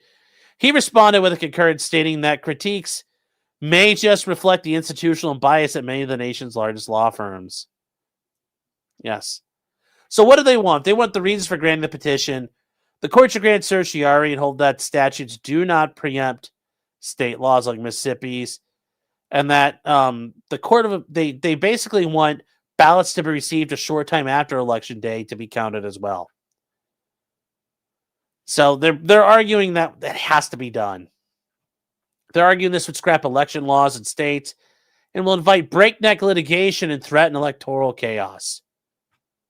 Suffer out there. This court can avoid all that by granting new review now and reversing. Yes, you could avoid the chaos by letting us abuse and alter and counterfeit and fraudulently influence elections. I voted for Pat Buchanan. If he was on the ballot, I would have voted for him. Pat Buchanan was based.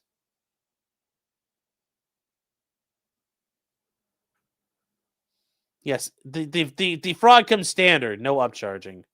Yes, very true. Yes. Yeah, it's Election Day. Luke is correct. Election Day. Simple as. I agree. Shouldn't be hard. Shouldn't be hard.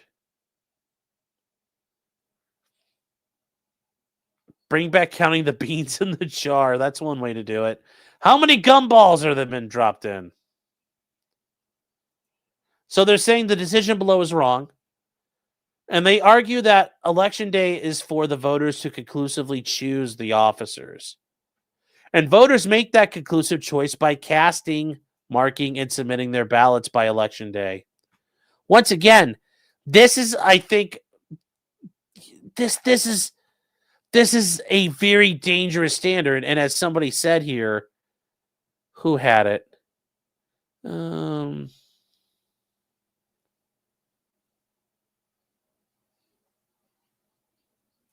This right here, Tuto Manui says the bigger problem with mail-in ballots is all those fake ballots that were prepared and then dumped on a dry creek bed, so it looks like someone tried to stop votes. Then those get counted anyway. Yeah, that is such a, I will say, whoever came up with the idea, that is a brilliant false flag tactic. You know, just like calling up 911. Oh my God, there's a bunch of ballots in the river. Help! And you go check, and yeah, there's burned ballots in the river. Oh, this must be legitimate. Someone stole them. Well, no, it turns out it was all, they're like, those could be all fake. But nobody dare challenge it at that point. Like, as much as it's scummy, that is brilliant. It's a brilliant plan. It's a brilliant plan.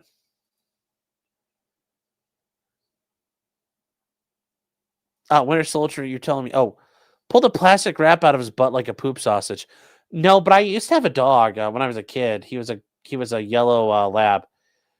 He would like eat the tarp. Like we had a tarp over his kennel to keep the sun off him. And every once in a while, the wind would get tattered, and for some reason he would eat the strands of it. I don't really understand why. So he would poop, and the poop would come out like on these, like you'd scoop up one turd and they'd all be like strung together. It was very weird. I don't know how he didn't hurt himself. For some reason, he'd eat it. But he was a weird dog. He ate everything. So, yeah, they're basically poop streamers, yes.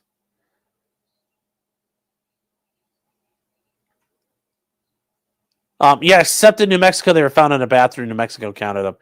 I didn't hear about New Mexico, but it's a very common Democrat tactic. And somebody mentioned Al Franken. Yes, Al Franken won because votes were brought in later. They were in the back of a car. The votes that have been found in trunks of cars is a tale as old as time. That's a very old Democrat tactic. And I still can't get over the idea of what, like, how do they, when that happens, that person needs to be put on the news on blast. Like, this person was too retarded to bring their ballots into the building. Because we know why, because it's all fake. But It's kind of like those dumb bitches down in Atlanta that sued Rudy Giuliani. Why were they in the room by themselves fucking around with anything? Why were they touching ballots and boxes by themselves? Why?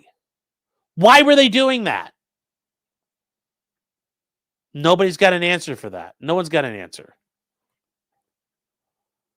So, was my dog part goat? No, he was not a goat. Oh my God, what is going on right now?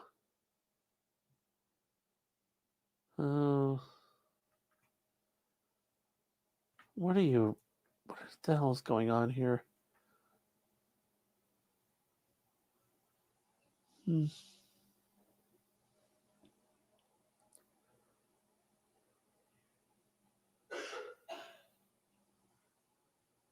Oh, well, that's interesting news. Somebody just tagged me in. So we'll worry about that later. We're going to keep going.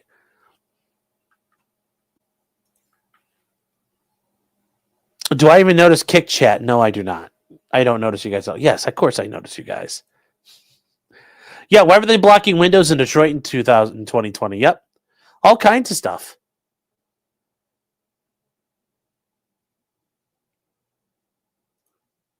Yep, this is true. The right has no balls to just say fuck it, they don't get to count. Yep, I agree. They need to put their foot down and crush it. Nico says Kick Chat, let's fucking go, yes.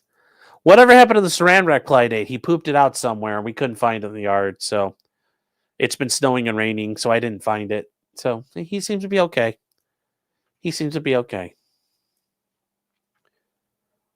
And there are, let's keep going though. The federal law does not preempt Mississippi law. And they say the Court of Appeals erred. And once again, they go to Uniform Federal Election Day. And the core term uniting those statutes is election. It's the core term. It's interlinked. The word's meaning thus dictates what those statutes require of Election Day. And a plain meaning, election is the conclusive choice of an officer. When the Constitution was ratified, election meant the final choice of an officer by the duly qualified electors. Once again, I think that is so dangerous. That means I could light a ballot box on fire. And they argue that the elected choosing a person to fulfill an office. And once again, they're kind of going through a bunch of this here. So they argue that the election occurs when voters make their choice of officers and that choice is conclusive, final. And they argue under federal election day statutes, then election is the day by which voters must conclusively choose their officers. And they say, although parts of the process can occur before and after that day, voters cannot make their choice after that day. And the choice cannot be conclusive before that day. And I think that's correct. It's like the whole Louisiana thing. You can't have the election decided before Election Day. Doesn't make sense. An election does not depend on when the ballots are received. The definition set out above impose no requirement of ballot receipt as part of the election itself. According to who? Then why do we have laws that specifically state these ballots could come in late if it wasn't important enough to do that? Why? How would that work?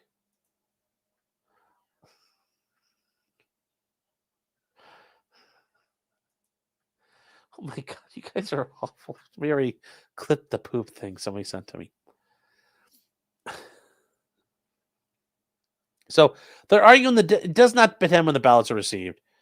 The definitions instead recognize the occurs once voters make their choice, which they do by marking and submitting ballots by Election Day. This is such a bullshit idea.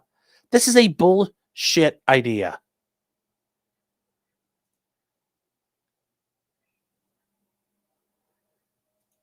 Yes. Does it make you sad that your ballot disappeared? Interlinked.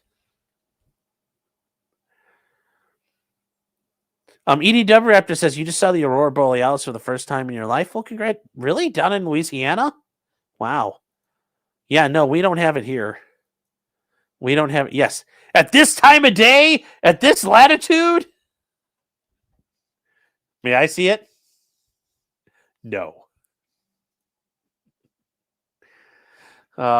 But yes, apparently some of you guys are getting to see it. Congratulations. I hope you enjoy it. We're not seeing it here. Let me just double check. Yeah, we have really fucking cloudy skies. So unless the aurora borealis is white and fluffy like a cloud, no. Yeah, it's a massive solar storm today hitting us. So, yep, this is correct, Sakuza. They're arguing it's the thought that counts. Well, you tried. It's the gold sticker thing. Like, yeah, gold sticker. You tried. Holy shit, you really can see it. Wow. Wow.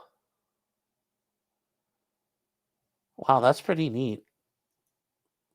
That's pretty neat. It's not the aurora. You left the harp turned on when you left office. Well, go shut it off.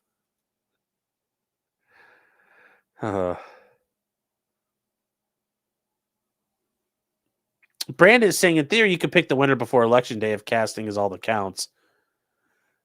I mean, yeah, technically, I think that you could make that argument. Yes, you could make that argument. That's good.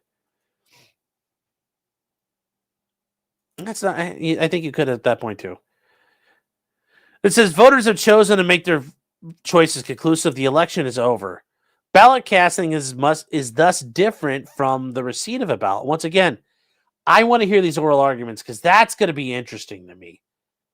Being grilled on saying, well, actually, that doesn't matter. It's like, imagine going into the Supreme Court saying, the counting of the ballots doesn't matter. That is going to be a very weird position to have.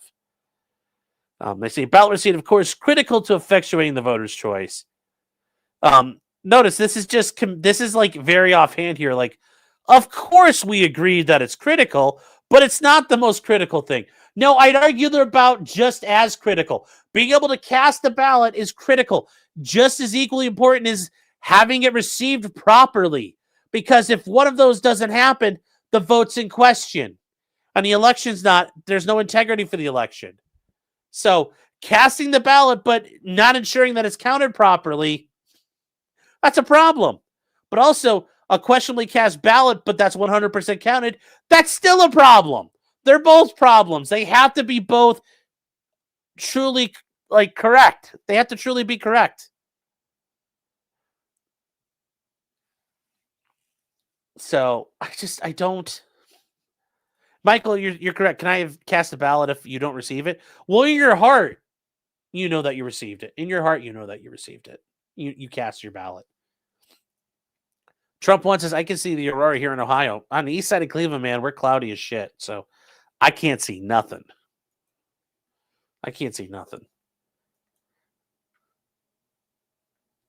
So, and they say that is why voting, this is why voting, why counting votes lawfully, Canada does occur after election day. The same is true of the ballot receipt. It is critical, but it is not part of the election itself. I disagree. To the common person in common parlance, voting is part of it.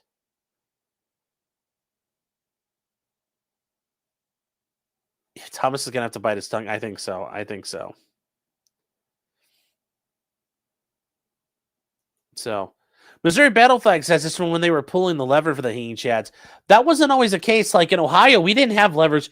You had a little pokey thing. It was like the little tip of a needle with a little cap on the end of it, and you were like boop boop boop boop boop. Like we didn't have machines where you're like cha-chunk cha-chunk. We had like an actual pokey thing. Trump wants his little show up as reddish clouds. No, our clouds are pretty not red. Yeah, I'm looking. I don't see red clouds. It's like the Sister Hazel song, Your Winter. It's gray ceiling on the earth. Yeah, well, that's what I see right now. So,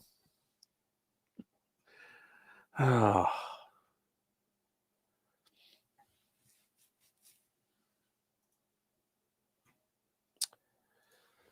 They say that this upholds different standings here, and the court held that once again, you couldn't elect people in October, okay, without any action to be taken on federal election day. Yeah. And they say, so a contested election of candidates for an office that is concluded as a matter of law before Election Day, with no act in law or to take place on a date chosen by Congress, clearly violates federal election law. Well, if all the voting's done, but we don't count it until the end, no. Nobody would say that. It's the election is all of it together. Everybody would agree. But they're arguing that final selection is concluded and consummated, even if the final selection cannot be effectuated until the ballots are received and counted. Now, they claim this is in the RNC versus DNC case from 2020, and they stayed an injunction that allowed ballots to be mailed after the primary election day in Wisconsin.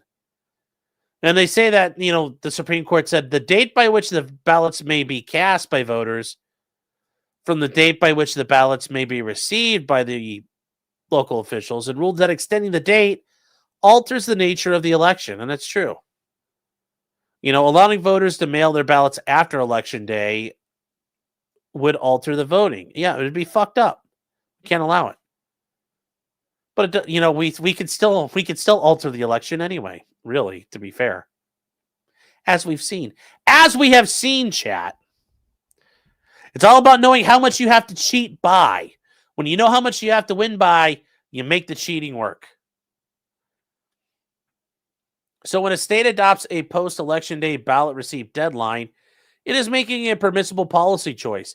Yeah, but in the aftermath of 2020, I think we now realize, wait, this was a bad idea. We shouldn't have done that. We shouldn't have been able to do that.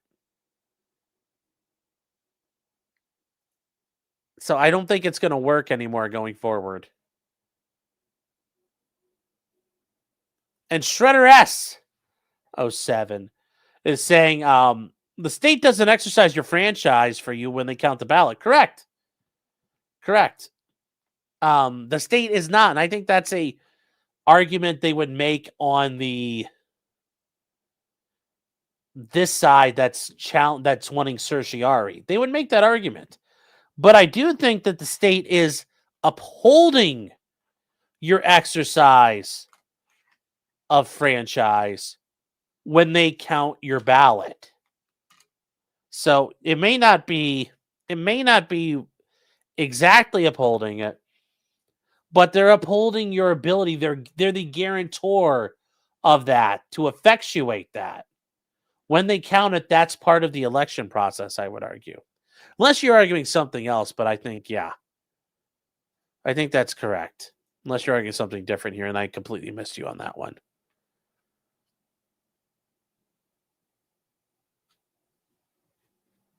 I think you have to agree, Sean. The beginning, you did say these arguments suck. Yes, they do.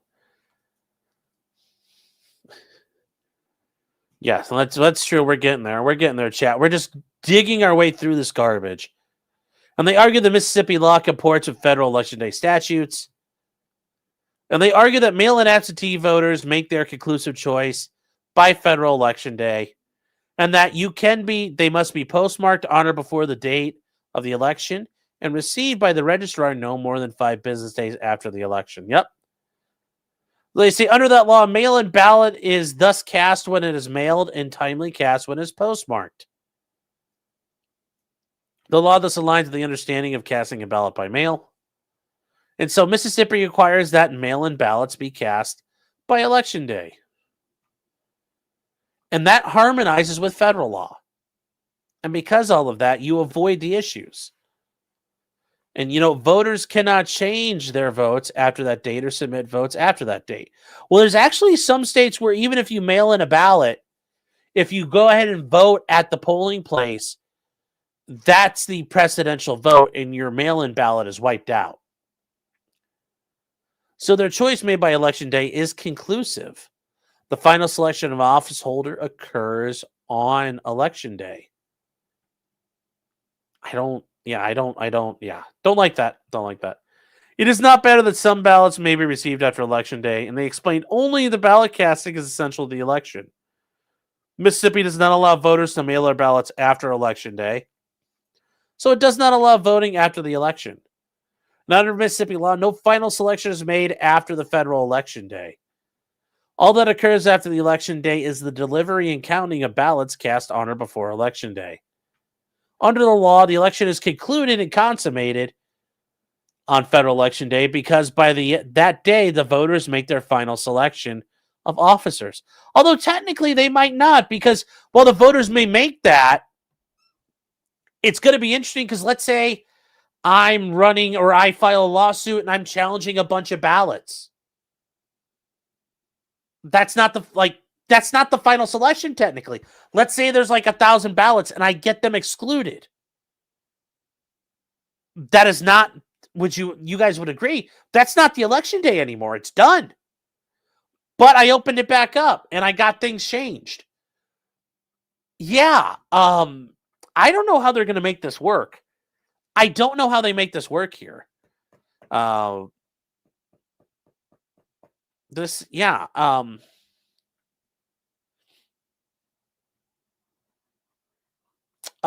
saying, my argument is that when you vote should be on or before.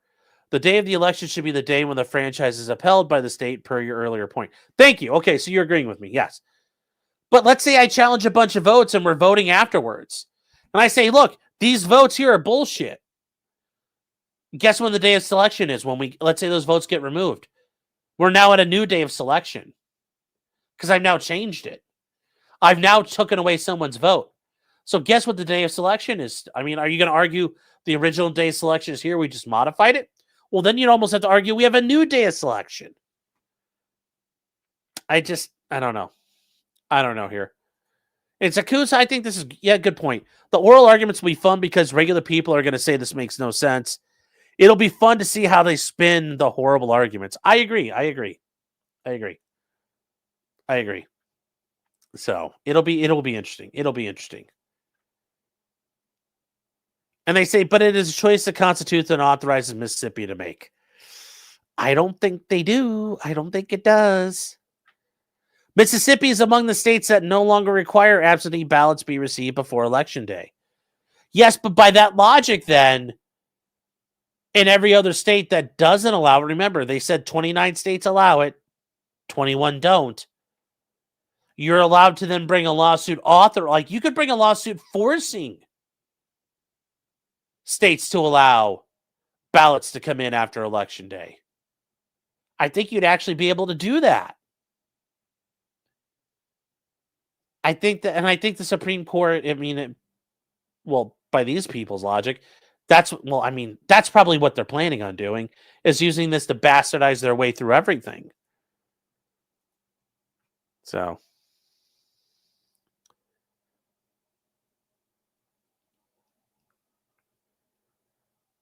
And as usual, KBJ won't understand. Well, of course she won't. Agreed. She won't understand shit. I don't see how this works here. They say the Court of Appeals also held that under federal Election Day statutes, ballots must be both cast by voters and received by state officials by Election Day. Yes, I agree.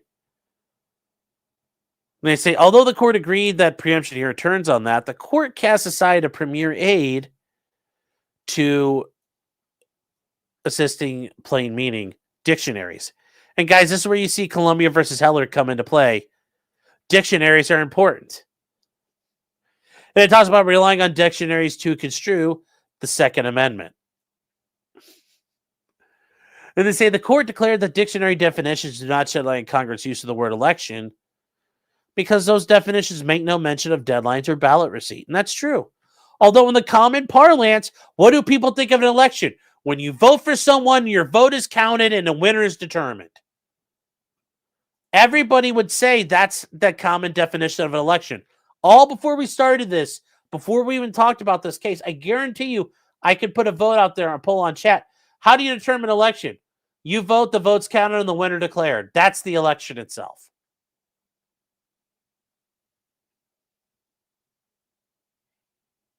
That's how I would do it.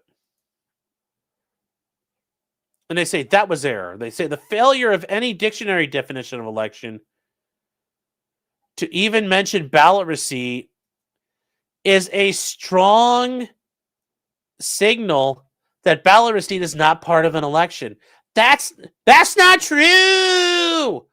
Honestly, I guarantee you I could go back throughout history, grab people from 1787, 1791, 1822, 1877, 1904, 1934, 1964, 1981, 1999, 2010, and now today, and put them all in a room and say, what is your definition? Who agrees with this definition? What's your definition of an election? And they would say, you vote, your vote's counted, and the winner is declared. It's all part of it together. It's all part of it together. I 100% think that's what they would say. And I think almost all of them would agree. And I'm sure most of you would agree. The election's the entire process. I said 1981, not 1984. Well, yes, they might be horrified in certain time frames of what we're doing. That's a separate matter. Just, I bring him back for that long and say, hey, man, what do you think your definition of an election is? And he would say it, and I'd be like, okay, well, is it this? Yeah. Okay, cool. I'm sure the Roman Senate or Greek city-states had similar opinions on this. I would think so. I think anywhere people had democratic institutions, this is how it would happen.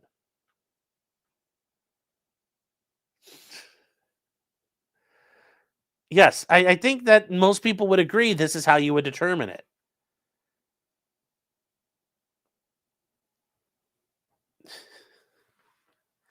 Say when the evidence cuts against a conclusion, does it really? What's the evidence? There's there's no evidence, therefore it supports us. That's not how that works. That's not a valid argument either. When the evidence cuts against a conclusion, that does not mean the evidence is unhelpful. It kind of does when the evidence isn't actually cutting your way either.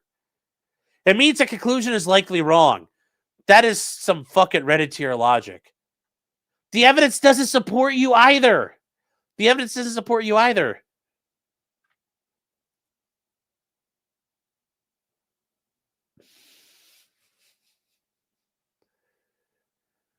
So, well, yes, I'm sure the guy from 1822 would say, wait, who gets to vote now? Yes, that would be a problem. Yeah, I agree. I agree. They say, so it is here. The definition cited all support the view that a ballot casting defines an election.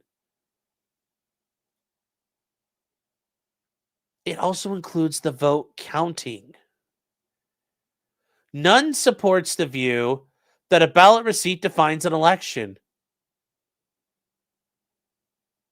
If you try to go, imagine going back to a group of farmers out in rural Iowa in the 1800s and tell them to this, and they cast their ballots. It's all right, well, the election's over. Thank you. We'll count another date and time. You know what would happen?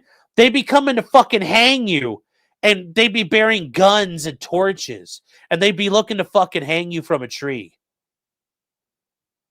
So this idea that this would be acceptable to anybody, no. Nobody would support this. I'd be worried about getting killed if I tried this back in the day. But they point out here that the three elements are the official action, the finality, and the consummation. And they say that, they're saying the court erred. Yeah, well, I don't think so. I don't think so. But I think if you try this back, tar and feather, oh no. I think they'd kill you. I think they would 100% kill you. Or try to kill you. Or threaten to kill you. By the 1850s, there wouldn't have been tar and feathering, but there have been guys standing out in front of the election, wherever you're counting the ballots, with fucking rifles. So I wouldn't try that. Yes, public officials need to fear the public again. Well, that too. Very true. Very true.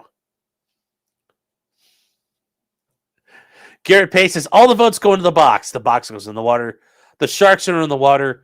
And there are sharks. Well, yeah, that's one way of doing it. John Baldun says, the guy from 1822, he probably didn't vote if he wasn't landed.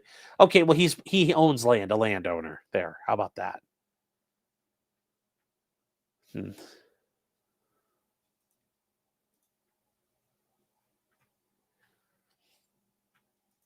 So they go back through and they're rehashing things here.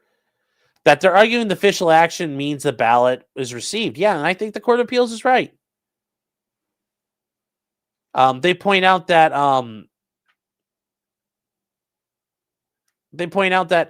an election official's only necessary involvement is the means to make a final selection, such as by offering the ballot and a method to cast it. Notice that's what they're saying here. So the only necessary involvement of the government or the government officials is to give you the ballot. Here you go. I'm done. I have no more obligation to you. That's some Stalin level nonsense. Once again, think about how perverse that idea is. The argument is, look, here you go. Here's your ballot, buddy. Here's your ballot. Well, aren't you going to count it? Who said anything about counting it? I gave it to you. You casted it. You're done. I have no more obligation to you. What the fuck? What the fuck? What the fuck? Ooh. I don't know about this, guys. I don't know about this. Oh, real quick chat before we get too far. Rob O'Neill, the guy who's claimed to have killed bin Laden during the when DevGru raided his house in Pakistan, is suing a couple of podcasters for claiming he wasn't the guy who did it. I was thinking about covering that.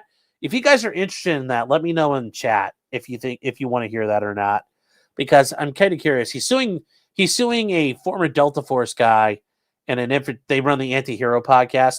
He's suing him for defamation. So let me know if you guys want to hear that. So conjugal voting, yes. And yes, Croson, you're right. The numbers don't matter to the results so long as people wrote something on an election piece of paper. Yeah. Yeah, I agree. This is a perverse outcome. Yeah, they don't have you cast the vote. Like I said, I can light it on fire. If I light your ballot box on fire, I haven't denied you the right to vote. You voted. You elected someone. Your votes just weren't counted. Yeah, count. Nah, we already decided who won. Yeah.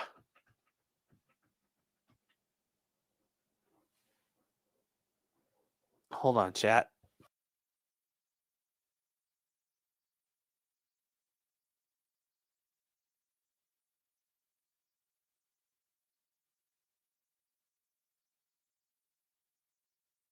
Sorry, I can hear the cat in there. The cat just keeps playing with the litter, and you have to be like, "Thank you, Callie." And she'll come out and be like, "Oh, okay, you're good." And then she runs off. She's clean up my shit. So there you go. The courts, and we're going to keep going here. The court suggests that if a ballot could be cast before it is received, then the state can allow voters to mark their ballots and place them in a drawer, post a picture on social media. True, you could. But the panel cited nothing to show its hypotheticals satisfying any plausible understanding of ballot casting. There is no dispute that election requires at least ballot casting, marking and submitting the ballot to an election official. Mississippi law requires ballot casting. They argue that the law requires that a mail-in ballot be postmarked on or before the election day, thus bear an objective indicator that it is cast and timely cast. And they're saying that doesn't count to the hypotheticals. And they argue also the election requires the polity's final choice of voters rather than just the individual voter selections. Yes, that is what most people would argue an election is. It is the populace, the polity, the voting body of the populace selecting and choosing an official to become their elected official. And that the choice isn't made until all selections are received. Yeah. Yeah, and they argue that under Mississippi law, the polity does make its decision by election day. Every vote must be cast by that day. So the final choice is made by that day. But it's not like we don't know what the final choice is. Part of the reason why you do it on that day is so you have some belief. No, I don't have a self-cleaning letterbox. But the reason why you do it on election day is there's some belief in the integrity of the system. This idea you can just, we'll count it later. Therefore, no, we count on election day because people don't trust a bunch of ballots sitting in a warehouse somewhere. They want them counted right then and there because that's the quickest way and best way to ensure there's integrity in the system. Nobody would agree with this. Nobody would agree with this.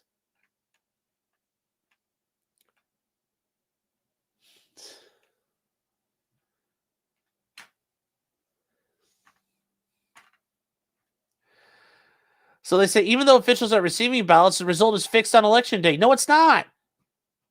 The result's not fixed until we're done. Voting is closed on election day, but it's not. And if the election were ongoing when the state is receiving ballots, it's ongoing when the state is counting ballots. Yes! It's ongoing while the state is counting ballots. Ballots may be excluded. Ballots can be challenged. Ballots may be removed from contention. It is all part of the electoral process. The election is not just, I show up and stick my paper in the box. There's it's multiple things that encompass an election. Yes. Yes. Yes, it is.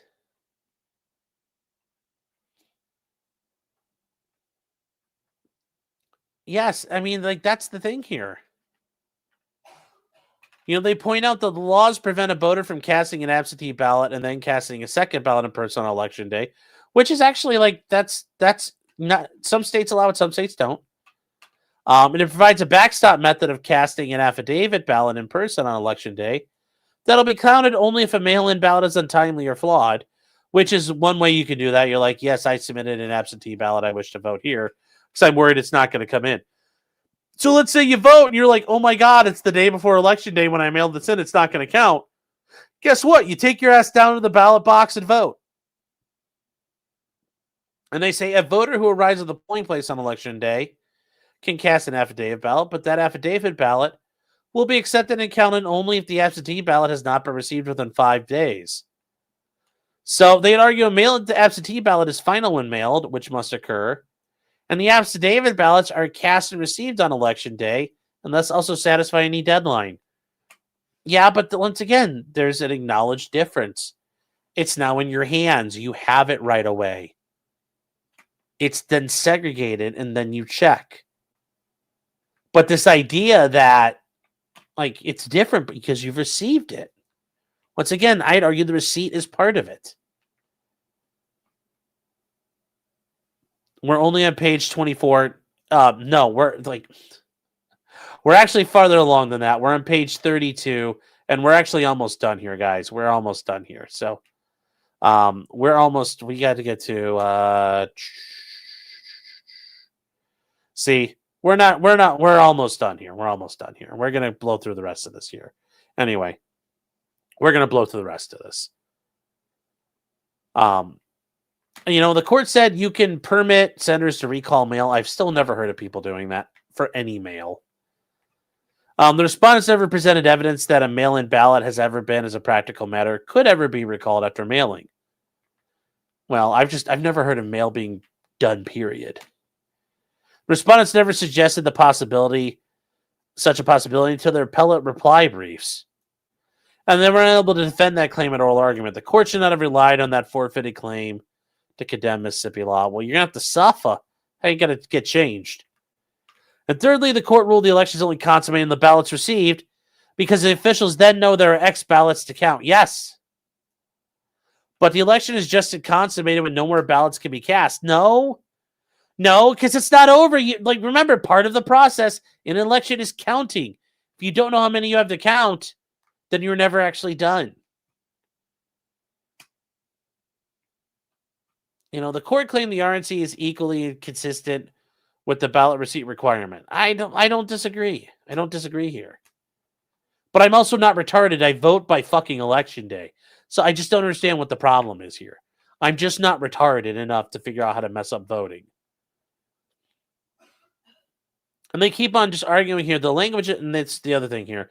The language and opinion is not always to be parsed through as though we're dealing with the language of statute. I agree. Now, we've already talked about here that the court said until recently, states generally required ballot receipt by election day. Yes. Almost 100%. There were some exceptions. They talked about before. Like we talked about the Help America Vote Act, which talked about provisional ballots because after the 2000 election, it was a disaster. Then we also talk about how you also have the uniformed, where is it? The uniformed and then, overseas citizens voting act also allows for it too. And they can enforce things here that it's silent on ballot receipt deadlines, but it allows for absentee ballots for federal elections to come in. Post-election day balloting, yes. And notice, it allows specifically for the thing. If it's not listed anywhere else, why are we worried about it? It doesn't make any sense, chat. It does not make any sense.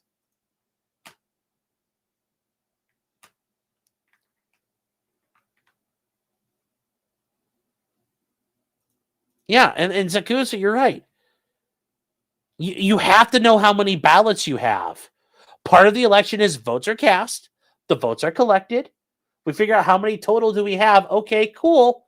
Let's start counting. Because, yes, if you live in a city of 50,000 people, but there's 60,000 ballots, you go, stop! Let's figure out what something's wrong here. You don't go, whoa, okay, we're going to count. No. You stop and go, something doesn't make sense. I don't mind making it a holiday. Yeah, for especially presidential election, make it a holiday. Cool. Great. Yes, the more confusing, the better it is for the cheaters. I agree. When we're making these red tier arguments only help the cheaters. They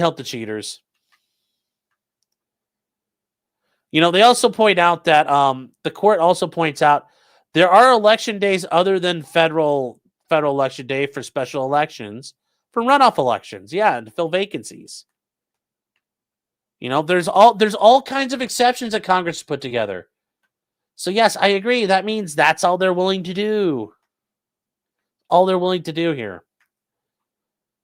And then they cry again about the concurrence of the denials. And they say that federal law imposes no time limits at all on ballot acceptance, which isn't true. That means that you could do this. And that, yes, states could allow ballot receipts 2 months or even 2 years after Election Day. That's theoretically true. There's no stopping it. Arguing earlier above, they argue, well, that's preposterous. No, it's not. If you're saying there's no deadlines, then saying it's preposterous is not a legal argument.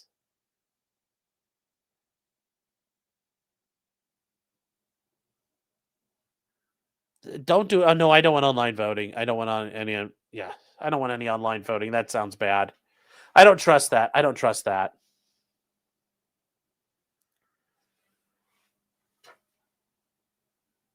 agree. We don't allow it here. And they say from top to bottom, the Court of Appeals erred. The federal law does not preempt Mississippi law. It should. For a federal election. It should. They argue the decision warrants review. So the Court of Appeals deemed it was unconstitutional, a state law that passed by wide margins. Is that the argument we're making now, that there is a law that passed by wide margins, therefore it's legal? The people have spoken.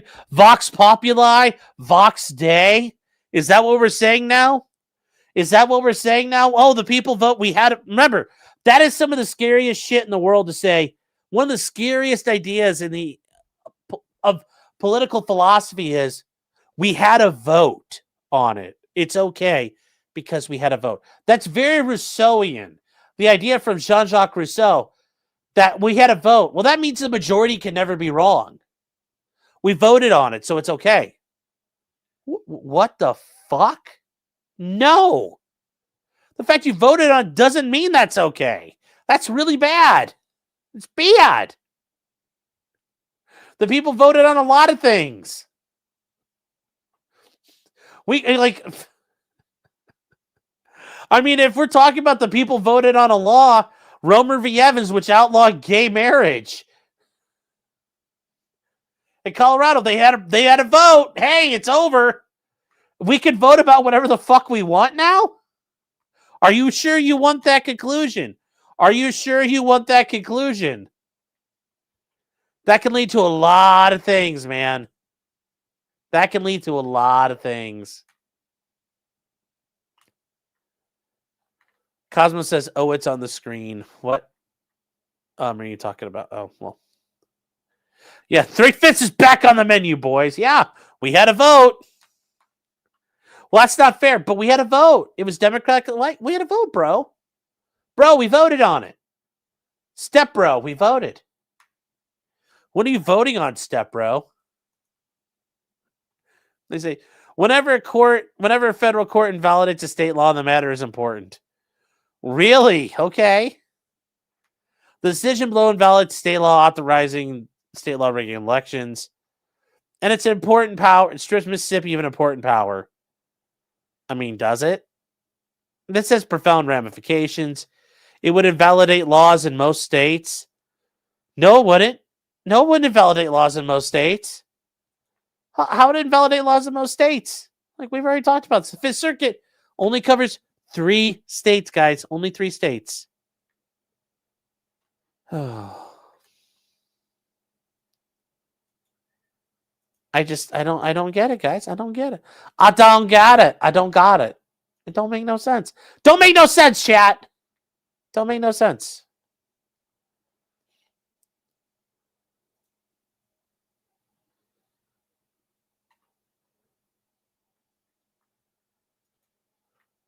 It doesn't make any sense. It doesn't make any sense. Yeah, honestly, because when you look at the Fifth Circuit, this doesn't make any sense.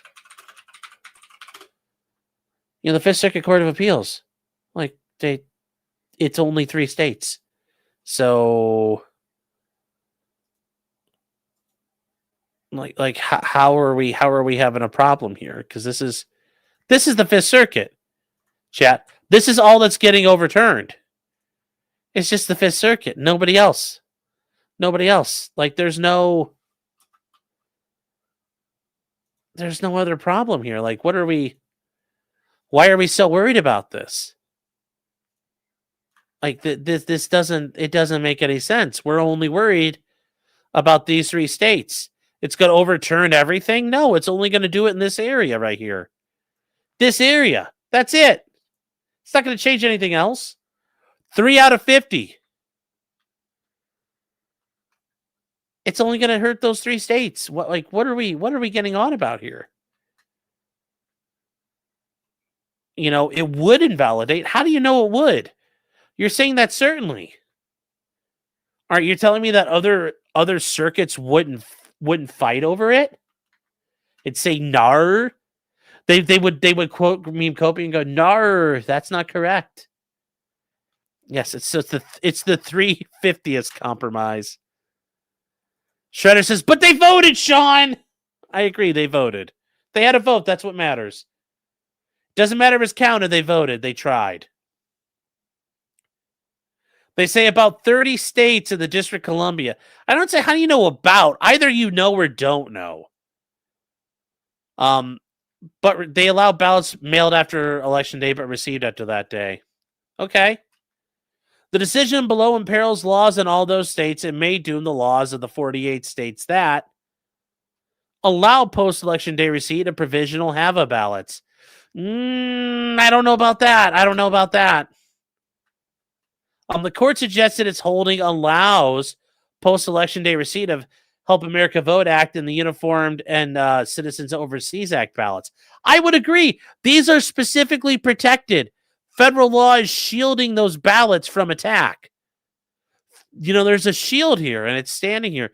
Those ballots are okay, and it's like, yay! We're protected by federal law. When you're the other ballots that are coming in late, you ain't got no shield. So there's a shield protecting these guys. The suggestion defies the court's own reasoning. No, it doesn't. It makes total sense.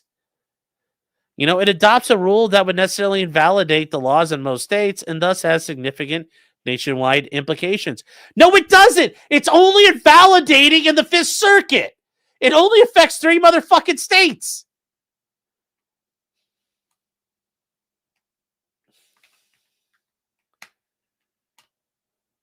It just, no. You're like, yes, very sad. Anyway.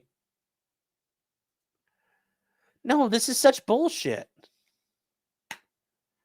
This is such bullshit that's being argued here. Say the court's review is warranted now. If left to stand, the decision will spark litigation challenging many states' laws. Maybe they need to be challenged. Maybe they need to be challenged, risking chaos. Maybe it needs to happen. Maybe it needs to happen. You know, given the tendency of election law claims to spur last-minute lawsuits. Gee, I wonder who started doing that. Wow, I wonder where that came from. Huh? Where did that come from? I don't know. Where did that come from? Oh, I don't know. I don't know. Like where did that come from? Gee, I can't think of a place where that came from here. Like where did that come from, guys? I can't think of it. I can't think of it myself. I don't know, guys. Weird, isn't it? Weird, isn't it? Where that come from? No. You know, less than 18 months remain before the next election. Yeah. So what? Suffer. It's the Fifth Circuit's rule legislators need to know so that they can change their laws. Well, to comport with that rule, fucking change them. And states need to know all this before lawsuits are upon them. Deal with it. Yeah, this is the thing here. When a lower court's invalidation of a state law raises exceptional importance, this court has granted certiorari even without a circuit conflict. Okay, but other places, this is only persuading. I don't think the Ninth Circuit's going to agree. I don't think the Seventh would agree. With the Eighth Circuit, maybe, I don't know. With the Sixth Circuit, I don't know. With the First, nope. With the Second, nope. Like, there's a lot of places that would, not go along with this. So it's a lot of fucking tampon wrangling. A lot of tampon wrangling. You know, they say this court has all it needs to resolve the question presented. The panel decision is countered by a thorough dissent from the denial of an en banc hearing. It is complemented by a responsive concurrence joined by all panel members. Together, those opinions air the key arguments in the case that boils down to construing straightforward statutes. This case is an excellent vehicle. You know what's an excellent vehicle? A helicopter. That's an excellent vehicle. Judge Eva says, oh, LOL at the red bar at the bottom. Yes. See, the Republicans are rigging maps and Democrats are fighting back. Come here and check chat. See, look, we're fighting back. And yes, here's where it's going. They're talking about all the states where seats are being gained and Democrat seats are being gained, and they're going forward with how this works. Ohio, our legislators cucked out. We could have had like a massive thing here, but they didn't do a good job of it. They chickened out like bitches. Texas did it right. They turned a 25-12 majority into a 30-8 majority. Based. So they did the right thing there, chat. They did the right thing. We did not. Votes are an excellent vehicle for democracy, only if they were counted on election day. I agree. Yes. Yeah, I know. Imagine that. I know. This case was decided on summary judgment and presents a purely legal question. The Court of Appeals squarely decided that question. Did they? Because you don't like how they did it. That issue is outcome determinative. This is a clean Article 3 case. I agree with that. Although the Court of Appeals remanded the preemption claim for further proceedings on relief, the case is not interlocutory in any way that matters. I would agree with that. The court made its rulings and its final rulings. This is not interlocutory, so it makes sense to come here. The Court of Appeals decision enters at least a declaratory judgment against Mississippi's law. The court result on remand, the voiding of Mississippi's law is foreordained. Yes, Court of Appeals is saying fix it. And the judge is going to have to say, okay, fine, I'm overruling. There's no point in awaiting further lower court proceedings. Yes, because all that's going to happen is it goes back to the lower court level. The judge says, I reverse summary judgment, for the defendants and give it to the plaintiffs, which means then you appeal back to the Fifth Circuit. The Fifth Circuit's already made its decision. And then we go to the Supreme Court. No, let's just go straight to Supreme Court. Makes sense. Makes sense. They say every practical consideration favors review now. Waiting will invite chaos, confusion, and unfairness. This court can avert all of that by granting review now and reversing. Unless they actually support it. And then you're going to go, no, wait, no, that's not what we wanted. No.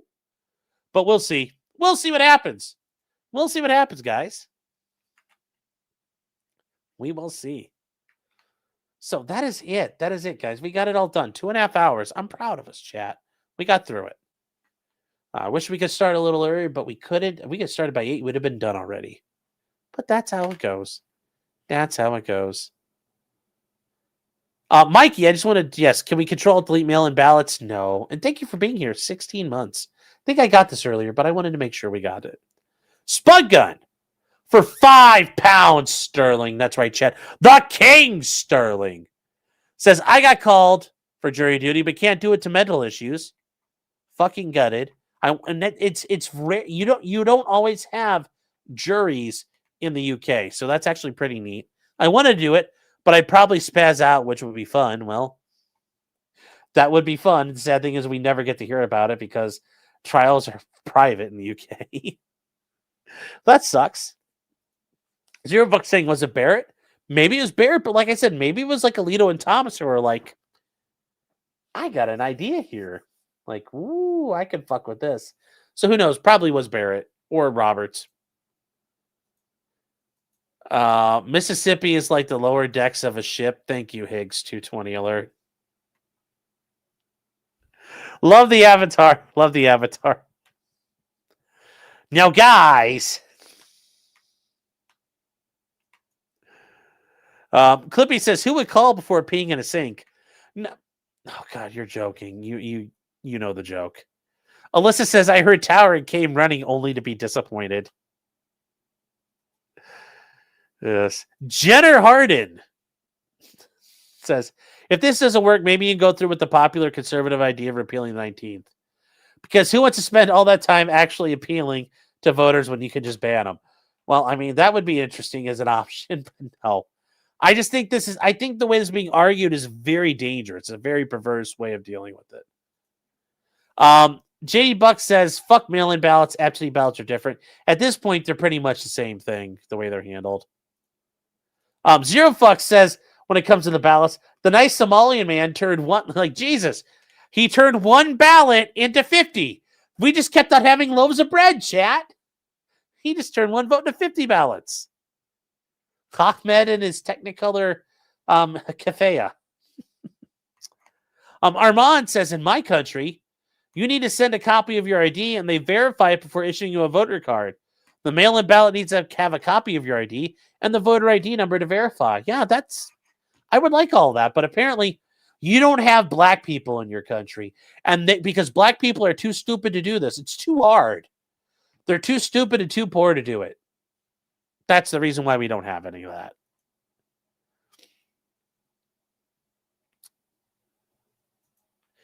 James Reed says, when governors appointed senators, could they be recalled?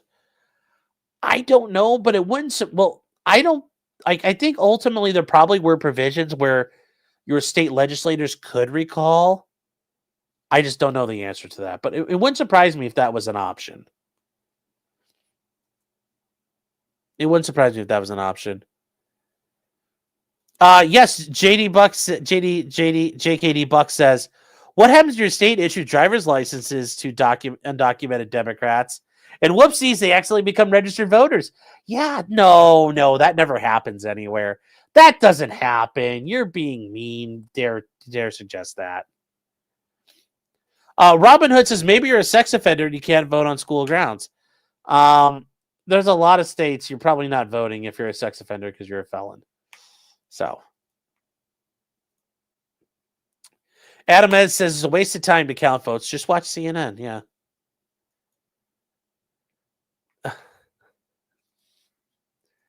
JKD says, wait. You mean we don't get all that free shit? Mom, daddy passed for us. Dipshits in New York City are about to find out. Yes. Well, he basically did the equivalent of, and I think I mentioned this before. It's like when you were a kid and you had somebody in city council, like, or student council, like, we're gonna have like chocolate milk in the water fountains. We're gonna have pizza, like, and pizza day is gonna be real pizza, and we'll sit down with the teachers and try to talk about changing homework loads. That's what we're gonna do, and then none of it ever fucking happens. Yes. That's kind of what I think is going to happen there. That's what I think is going to happen there.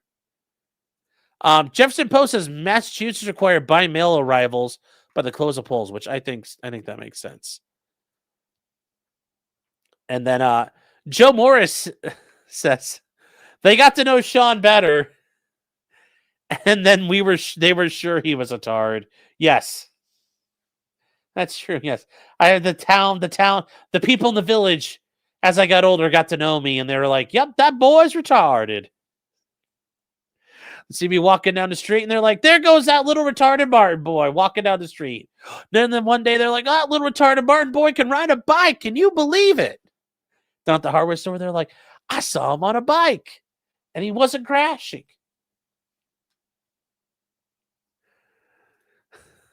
Luke is saying, "They can smell me. Is that what they mean when they call you cute? You're a tard." Jonathan says, now when Sean votes, everyone in line freaks out and wants an autograph. Yeah. Funny. Let me see here. Did I get to... Bob Johnson says, as head of the household, Clyde should be only allowed to vote. Yes. Oh. We don't let Clyde vote. Sorry. Zakuza, this is actually a very good point here. You could grab people from Papua New Guinea, and they would probably say an election is when the vote, like, not necessarily just the vote being counted, but they would argue it's like if they aren't trying to kill you, they would argue the entire process is the election. I agree. The election's only over when the votes are counted. I very much agree. And then Malcolm Cohn's been a member for 19 months. Thanks for being here, Malcolm. I appreciate it. It says, just got here. Who is the Redditor that wrote this? Somebody for the Secretary of State of Mississippi. Thank you for your support. Stabby McStabwood's been a member for 29 months. Thank you. Thank you again. That's a long time for being here. I appreciate it. It says, saw you finally joined Alyssa's ranks with threats. What, threatening Alyssa? What? Huh? I'm confused.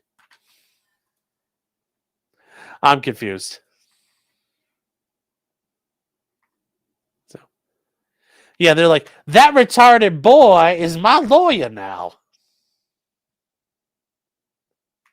Katie says, I'm just picturing a little kid running around with white hair.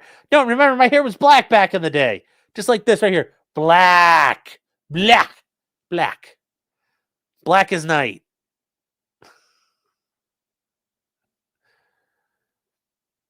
Stabby says Tim Walz literally did that. What did he do? Run along retards. Wait, what the hell am I talking about? Did I miss something here? What did I miss something? I hate this. When I'm reading, catching up on comments, and you guys are still commenting, I missed something. I feel like I missed out on the fun. Or the embarrassment. Yes. Oh, yeah, old ladies can smell the autism.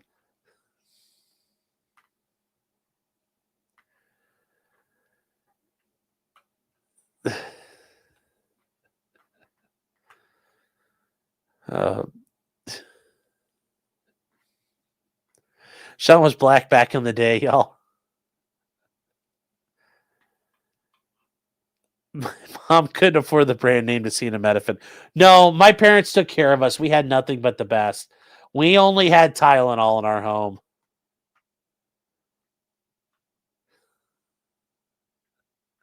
Stop sending messages so I can catch up. Well, no, don't do that. And Urabras says, shit. Yes, very true. Very true, chat. Shit. And where's the thing I'm looking for here? Okay, what is this? So,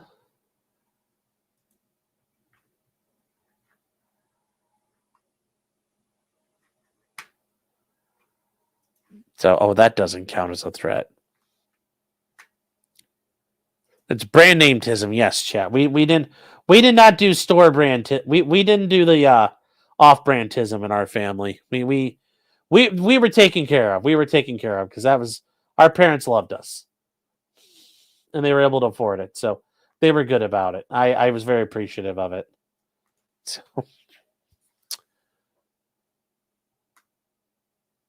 Making vaguely threatening noises. Yes, that somebody claimed it. I'm like, that's not a threat. That's pretty gay. That's pretty gay. All right, guys. I think we're all caught up for tonight. Yeah, they got certiorari. We don't know the vote. We'll never know the vote. So there's going to be probably some more briefing. There's going to be some more stuff that comes in. Obviously, the RNC voted to go. It's not. They did a brief saying that's not true. But ultimately, I think it's important to read the Cert petition because that's what got accepted on. And we'll have these oral arguments coming up. And when that happens, I'm going to send stuff out to Ryan Mullally and Kurt, two more far-wise, constitutionally grounded people than me. See if we can do like a big stream on this when it gets to that point, because I am very curious to see how this is going to break down. And yes, the arguments of how this will all work. Yeah, I don't know how this will work. I don't know how this is going to work here. And you think there's a majority that wants to affirm to make it nationwide? No. Like I said, you need 4 to be heard. There's 2 that might waffle, which are Comey and Roberts. But I have the feeling maybe somebody's looking at this saying, I can make it so we do kill every other state. Now, we have the option to force every state to say, by election day, which that would drastically change the things. So, can the judges accept Cert just to stomp the whole issue nationwide? They can. Remember, Clarence Thomas and them can say, hey, actually, we like what the Fifth Circuit did. And at that point, then it fucks everybody. So I don't know why. I'm surprised these other states aren't getting involved saying, like, Mississippi, no! What are you doing, bro? You're risking it all for us. You're risking it for everybody else. I think it's very, very stupid. I think it's very stupid. I think it's very, very dangerous. But hey, they wanted to do this, so we'll see. Comey isn't on the court. Did I say Comey? Oh, Amy Coney Barrett. There you go. Amy Coney Barrett, or how the fuck you pronounce her name. Zakuza says Alito and Thomas are thinking that. I think so. The only issues are, and I'll say this much, I don't know what Gorsuch would think. I don't know what Gorsuch would think. I'd like to think he'd be on this, but I don't know. I don't know. And Amy Coney Island Barrett.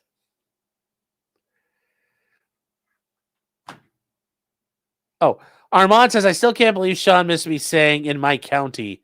I'm born and raised in the U.S. Oh, well then what the fuck? Why? I thought you said in my country. I'm like, oh, what county do you live in where it's that strict, man? Jesus. That's pretty interesting.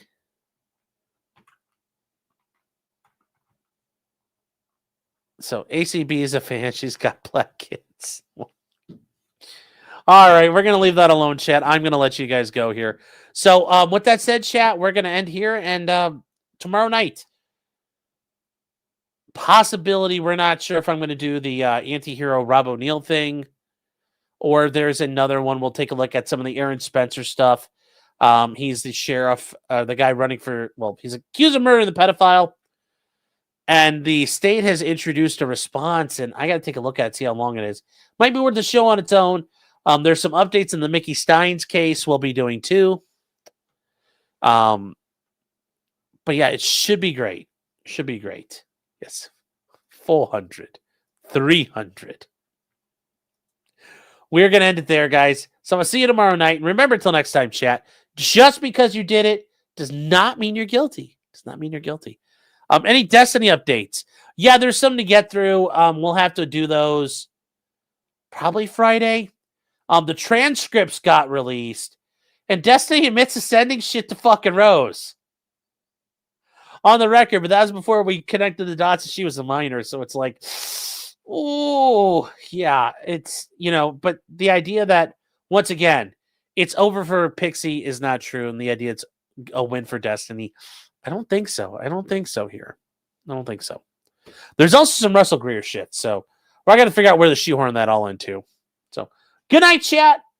Good night, chat, and I will see you guys tomorrow. Take care, everybody.